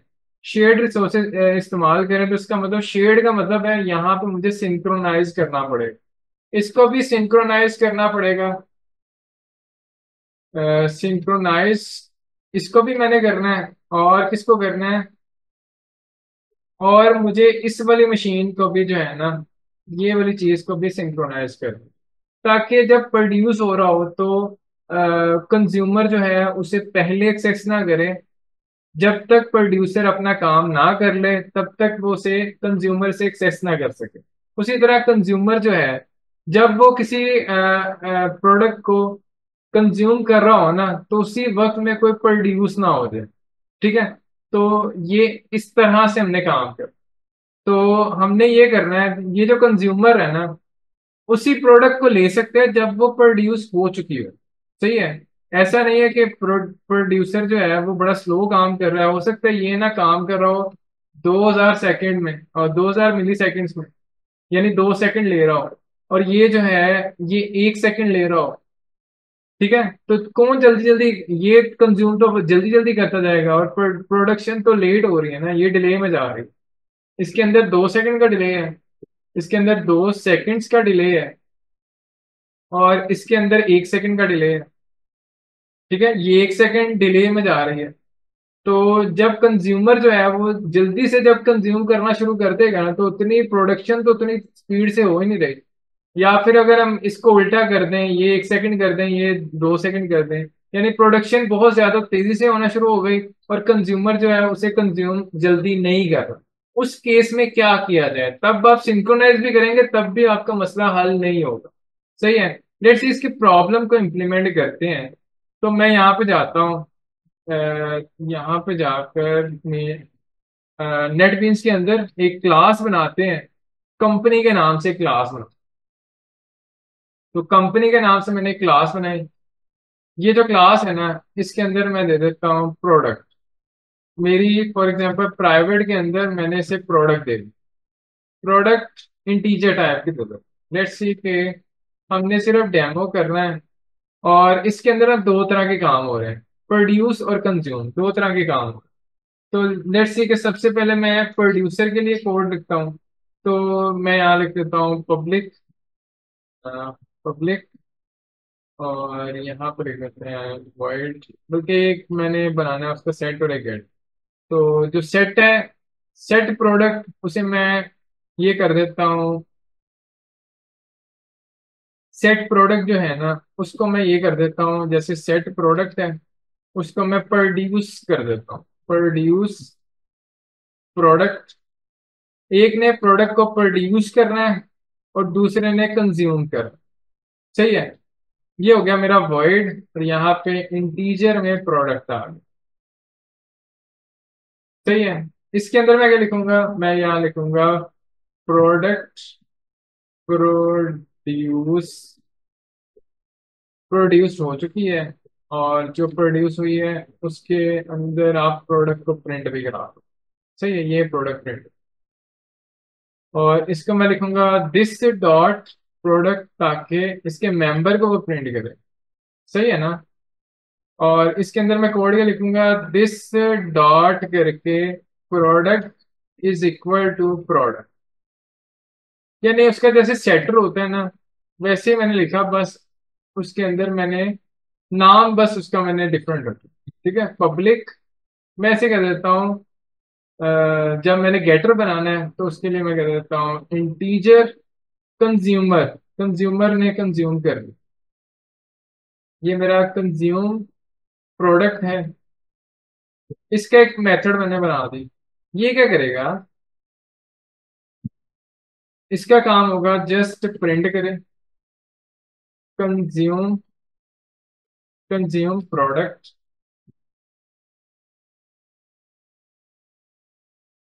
और इसने करना है दिस डॉट प्रोडक्ट। सही हो गया। यहां से मैं रिटर्न करूं, रिटर्न दिस डॉट प्रोडक्ट, ये मेरे रिटर्न। ठीक है। तो मैंने दो तरह के मेथड्स बना। अब मैंने ये करना है कि क्योंकि हमने अभी पढ़ लिया है काउंटर के अंदर, हमने प्रॉब्लम देखी थी ना, कि एक वक्त में एक ही काम, ये अगर मल्टीपल थ्रेड्स जो हैं वो प्रोड्यूस करने की कोशिश करेंगे, तो एक वक्त में एक ही एक्सेस करे। ठीक है, तो उसके लिए हम यहाँ पे ना सिंक्रोनाइजेशन कर रहे हैं। तो ये मैं सिंक्रोनाइज्ड नाइज्ड का कीवर्ड यहाँ पे यूज कर लेता हूँ, और यही कीवर्ड मैं यहाँ पर भी यूज कर लेता हूँ। मैंने रीजन आपको बता दें कि एक वक्त में एक ही थ्रेड इसे प्रोड्यूस कर सके और एक वक्त में एक ही थ्रेड इसे कंज्यूम कर सके। मल्टीपल थ्रेड, क्योंकि शेयर्ड रिसोर्सेज मैं करने वाला हूँ, और इंटर थ्रेड कम्युनिकेशन के लिए हम यहाँ पे सिंक्रोनाइजेशन करते हैं। ठीक है, अब मैं एक थ्रेड से दूसरे थ्रेड की जो कम्युनिकेशन है ना, वो कैसे होती है, उसे कहते हैं, एक थ्रेड जो दूसरे का वेट करेगा ना, उसे कहते हैं इंटर थ्रेड कम्युनिकेशन। तो इंटर थ्रेड कम्युनिकेशन को हम किस तरह से इंप्लीमेंट करते हैं, synchronization is one part. And synchronization करने के बाद अब मैं ये करता हूँ यहाँ पे, सिंक्रोनाइजेशन के बाद मैं यहाँ पे कंपनी का बनाता हूँ। लेट्स सी के एक होगा मेरा प्रोड्यूसर। प्रोड्यूसर के नाम से एक मैंने क्लास बनाई यहाँ पे, और इसको मैं एक्सटेंड करके थ्रेड कर, सही हो गया। ये मेरा प्रोड्यूसर के थ्रेड। तो इसके अंदर मुझे इम्प्लीमेंट क्या करना है, लेट्स सी के मैं यहाँ पे ओवरराइड कर देता हूँ। ये रन का मेथड ओवरराइड करो भाई। लेट्स सी, मुझे क्लिक नहीं हुआ शायद। यहाँ से रन के मेथड पे क्लिक किया, जनरेट, जनरेट हो गया। यहाँ पे हम क्या करने जा रहे हैं, हम यहाँ पे सिर्फ ये करेंगे कि वाइल लूप या फोर लूप लगाओ, और ये करो कि आई एक वेरिएबल ले लो, इसमें जीरो पास करो, और यहाँ पे ट्रू कर दो, यानी इनफाइनाइट लूप लगा दिया। और यहाँ पे हम क्या कर देते हैं कि वो जो आपका कंपनी है ना, उसका एक ऑब्जेक्ट यहाँ पे बना। तो मैं प्राइवेट करके कंपनी का एक ऑब्जेक्ट कंपनी ही बना देता हूँ। सही है, ठीक है, एक ऑब्जेक्ट बनाया, और इस ऑब्जेक्ट को मैं यहाँ पे इस तरह से पास करूंगा, क्योंकि मैंने शेयर्ड रिसोर्सेज पास करने हैं, तो इसलिए मैं यहाँ पे बनाऊंगा प्रोडक्ट प्रोड्यूसर, प्रोड्यूसर का कंस्ट्रक्टर। लेट्स सी के प्रोड्यूसर के कंस्ट्रक्टर के अंदर मैं पास करता हूँ कंपनी, कंपनी, और यहाँ लिखूंगा this dot company is equal to company, ताकि शेयर्ड रिसोर्सेज में शेयर कर सकूं, जैसे हमने पिछली एग्जांपल में की। सही है, अब मैं ये करने जा रहा हूँ कि कंपनी डॉट, इसका काम होगा प्रोड्यूसर वाले फंक्शन को कॉल करना। तो मैं यहाँ से प्रोड्यूसर वाले फंक्शन को कॉल करता हूँ और आई पास करता हूँ। जैसे आई पास हो जाएगा, तो यहाँ पे मैं डिले भी थोड़ा सा डालना चाहूंगा कि थ्रेड डॉट स्लीप के नाम से फंक्शन है, और उसमें 1 सेकंड का डिले आ जाए। जैसे डिले आए तो उसे मुझे ट्राई केस में लिखना पड़ेगा। ये तो हमने देख लिया है, काफी बार देख लिया ये फंक्शन। और यहाँ पे मैं लिख देता हूँ कैच। यहाँ पे हम इंटरप्टेड एक्सेप्शन भी लिख सकते हैं, इंटरप्टेड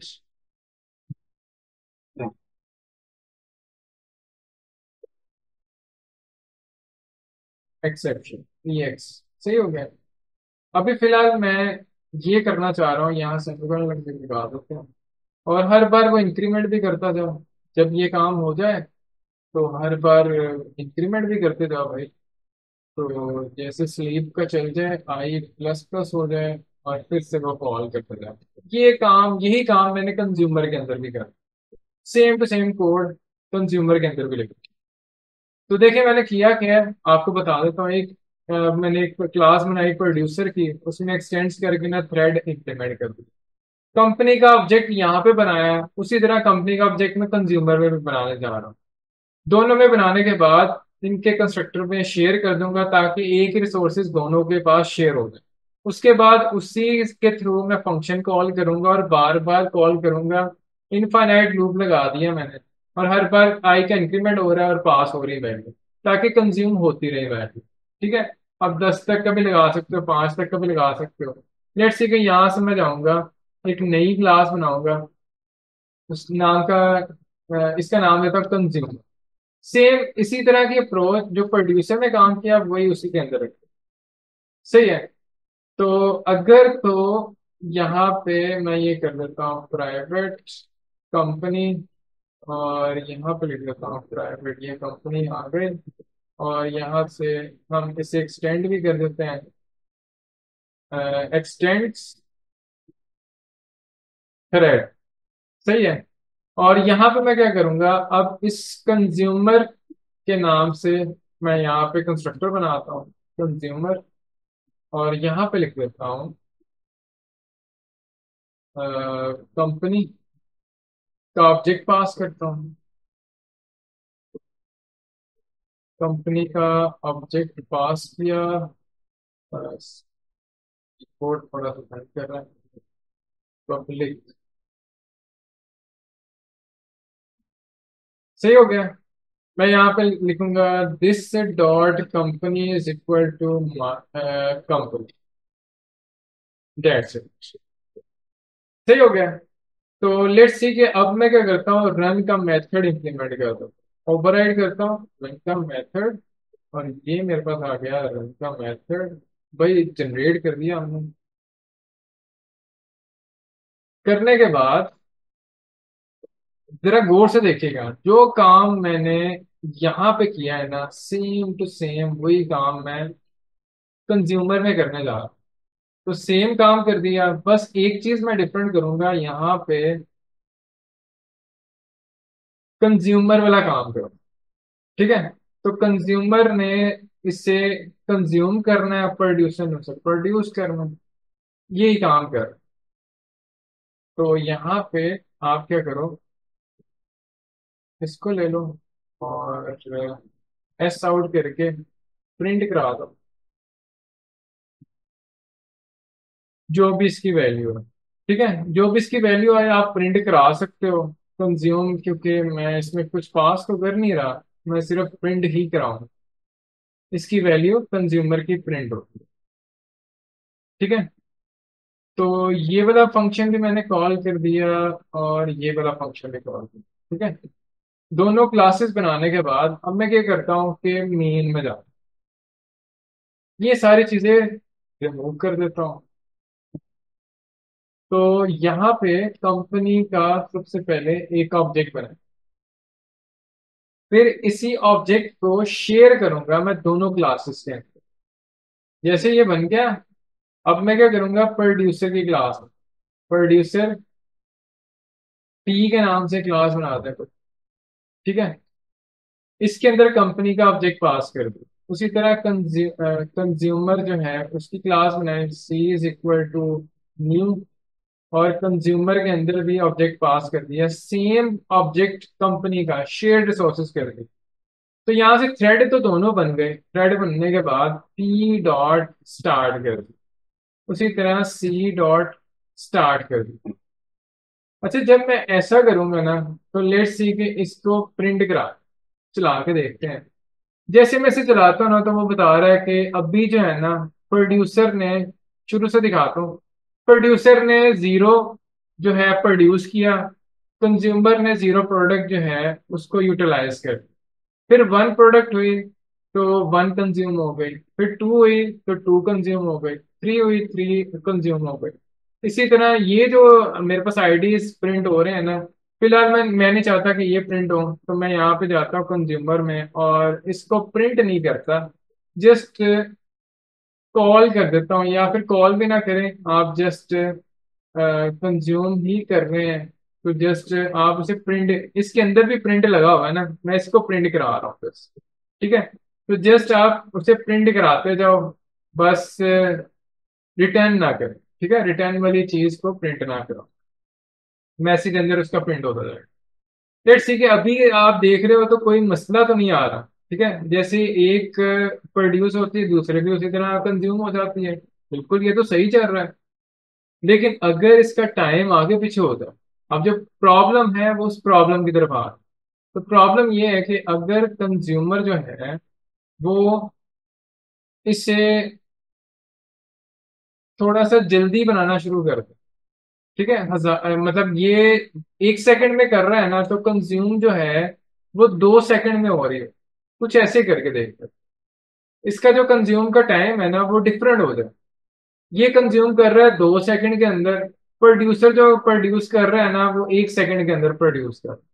लेट्स सी कि मैंने जैसे टाइम डिफरेंट किया ना, अब इसका रिजल्ट देखिए। जैसे ही मैं इसको रन करता हूँ, तो सबसे पहले क्या हुआ, देखिए कहीं प्रॉब्लम नजर आई आपको? सबसे पहले उसने किया किया 0 प्रोडक्ट प्रोड्यूस की, कंज्यूम हो गए। फिर 1 प्रोडक्ट प्रोड्यूस की, कंज्यूम हो गए। लेकिन अब जो है ना, यहां तक तो ठीक था। अब जैसे ही उसने प्रोडक्ट जो है प्रोड्यूस की दूसरी, तो कंज्यूमर जो है वो कहीं और बिजी हो गया, क्योंकि उसका तो डिले टाइम अभी है ना, वो डिले में है। तो प्रोडक्ट जो है तीसरी प्रोड्यूस हो गई। कंज्यूमर अब तीसरी कर रहा है, लेकिन दूसरी को उसने कंज्यूम किया ही नहीं। ठीक है, तो ये जो प्रॉब्लम है ना, यहाँ पे आप यहाँ नीचे भी देखोगे तो प्रॉब्लम आ रही है। लेट्स सी कि इस तरह की प्रॉब्लम को किस तरह से हम रिजॉल्व करें। इस तरह की प्रॉब्लम को कहते हैं, अगर एक थ्रेड जो है अपने रिसोर्सेज में कुछ प्रोसेस करने के बाद दूसरे को पास कर रहा है, और फिर दूसरा प्रोसेस दूसरा थ्रेड उसे रिसीव करने के बाद फिर उस पर प्रोसेस कर रहा होता है ना, इस तरह की चीज के लिए सिर्फ सिंक्रोनाइज से काम नहीं चलेगा। तो आपको कुछ और भी करना पड़ेगा, उसे कहते हैं इंटर थ्रेड कम्युनिकेशन। तो इंटर थ्रेड कम्युनिकेशन हमें इंप्लीमेंट करनी पड़ेगी। वो कैसे होगी, जरा उसकी तरफ चलते हैं। हम क्या करेंगे, कंपनी की क्लास में चलते, कंपनी क्लास में हम यहाँ पे ना जाके एक बूलियन प्राइवेट बूलियन एक फ्लैग ले लेता हूँ। फ्लैग सही है। तो यहाँ पे मैं कहूंगा, अगर तो प्रोड्यूसर, इफ फ्लैग जो है आपका ट्रू है ना, ठीक है, मैं इसे फॉल्स के लिए लगा रहा हूं। अगर ट्रू नहीं है तो ये वाला काम करो। बाय डिफॉल्ट आप इसमें वैल्यू पास कर सकते हो कि कंपनी के अंदर ना, कंपनी का कंस्ट्रक्टर बना के इसमें वैल्यू पास, जो प्रॉपर वे है उसकी, उसी के थ्रू मैं कोड कर रहा हूँ। देखें, पब्लिक, मैं यहाँ पे जो मेरे जितने एलिमेंट्स हैं उनकी वैल्यूज इनिशियलाइज करूंगा 0 से। इसकी वैल्यू मैं फ्लैग की कर दूंगा। अभी मैं फॉल्स कर रहा हूँ, सही है, बाय डिफॉल्ट मैं फॉल्स कर रहा हूँ। तो मैंने कहा कि अगर जब ये फॉल्स होगी ना, फॉल्स का मतलब है अभी तो कुछ भी नहीं हुआ, तो आप क्या करो, प्रोड्यूस कर दो, प्रोड्यूस करो। और एल्स केस में क्या करो, वेट करो। एल्स केस में आप वेट करोगे।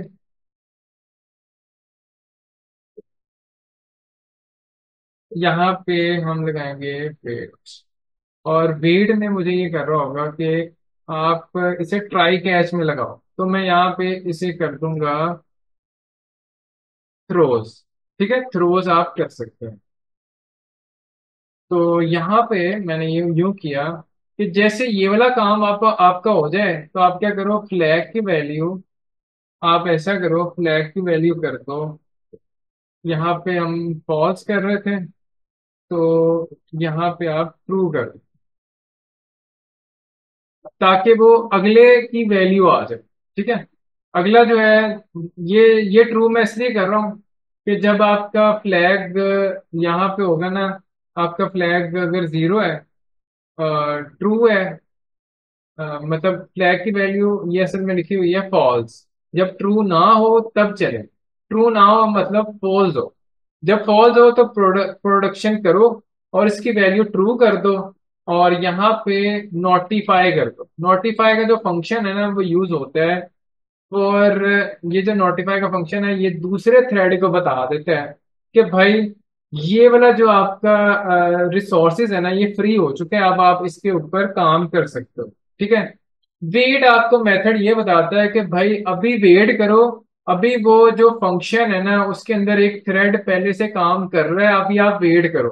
ठीक है, तो ये दो मेथड्स थे जो आपको, एक नोटिफाई है, नोटिफाई दूसरे मेथड को ये बताता है। ज्वाइन भी, ज्वाइन जो है वो डिफरेंट चीज है, वो सिर्फ डिले के लिए होता है कि वो दूसरा जो उसका वेट करेगा, और बस अपना काम कंप्लीट कर देगा। लेकिन यहाँ पे नोटिफाई का ये होता है कि दूसरे को बता के आओ कि भाई ये वाले रिसोर्सेज फ्री हो चुके हैं, ये वाले रिसोर्सेज फ्री हो चुके हैं, हम इसकी डॉक्यूमेंटेशन भी पढ़ सकते हो। अब यहाँ पे wakes up a single thread that is waiting on the object monitor. तो जो थ्रेड वेट कर रहे हैं ना उसे बता देगा कि ये वाला जो रिसोर्सेज है वो फ्री हो चुके हैं, अब आप इसे एक्सेस कर सकते हो। ठीक है। और वेट वाला जो मेथड है इसकी डॉक्यूमेंटेशन पढ़ लें। causes the current thread to wait until it vacant, कि जब तक रिसोर्सेज फ्री नहीं हो जाते ना आप वेट करते रहो। सही है। और यही काम अब हम यहाँ पे भी करेंगे। तो यहाँ पे जब करेंगे तो हम यहाँ पे कंडीशन लगाएंगे, अगर फ्लैग आपका ट्रू हो जाए तो तब आप ये वाला काम करो। बस थोड़ा सा अप्रोच में चेंज आएगा। तो यहाँ पे मैं कहूँगा flag is equal to false कर दो। ऊपर मैंने ट्रू किया था, यहाँ फॉल्स कर दूंगा। ठीक है, फ्लैग को फॉल्स कर दो। और यहाँ पे अनरीचेबल रिटर्न किया हुआ मैंने यहाँ पे, तो रिटर्न को नीचे कर दो। ठीक है, फ्लैग को फॉल्स कर दिया और नोटिफाई भी कर दिया। सही हो गया। और उसी तरह अगर आपकी एल्स स्टेटमेंट चलती है तो उस केस में आप क्या करो, उस केस में जस्ट आपने वेट करा दो। लेट्स सी कि ये करने के बाद अब जरा देखिएगा, जैसे मैं इसको रन करता हूँ ना, ये कंपनी के अंदर यहाँ पे भी थ्रोस लगाना पड़ेगा, थ्रोस इंटरप्टेड एक्सेप्शन। तो लेट्स सी अब मैं क्या करता हूँ, यहाँ से मेन थ्रेड में जाता हूँ, अब फिर से चेक करते हैं इसको। तो मेरे पास यहाँ पे एक्सेप्शन भी आई है, वो कहते हैं कि मिसिंग रिटर्न टाइप, कंपनी के अंदर कोई आपने रिटर्न टाइप पे तो मिसिंग हो गई है।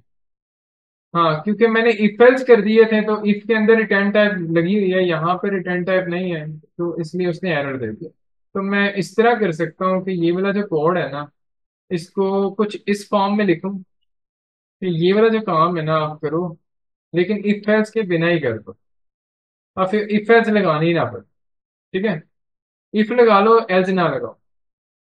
तो इसको मैं इस तरह से कर दूँ, इफ आपका फ्लैग जो है वो फॉल्स हो तो ये वाला काम करो वेट वाला, और एल्स जो है ये वाला काम हो जाए। सही है।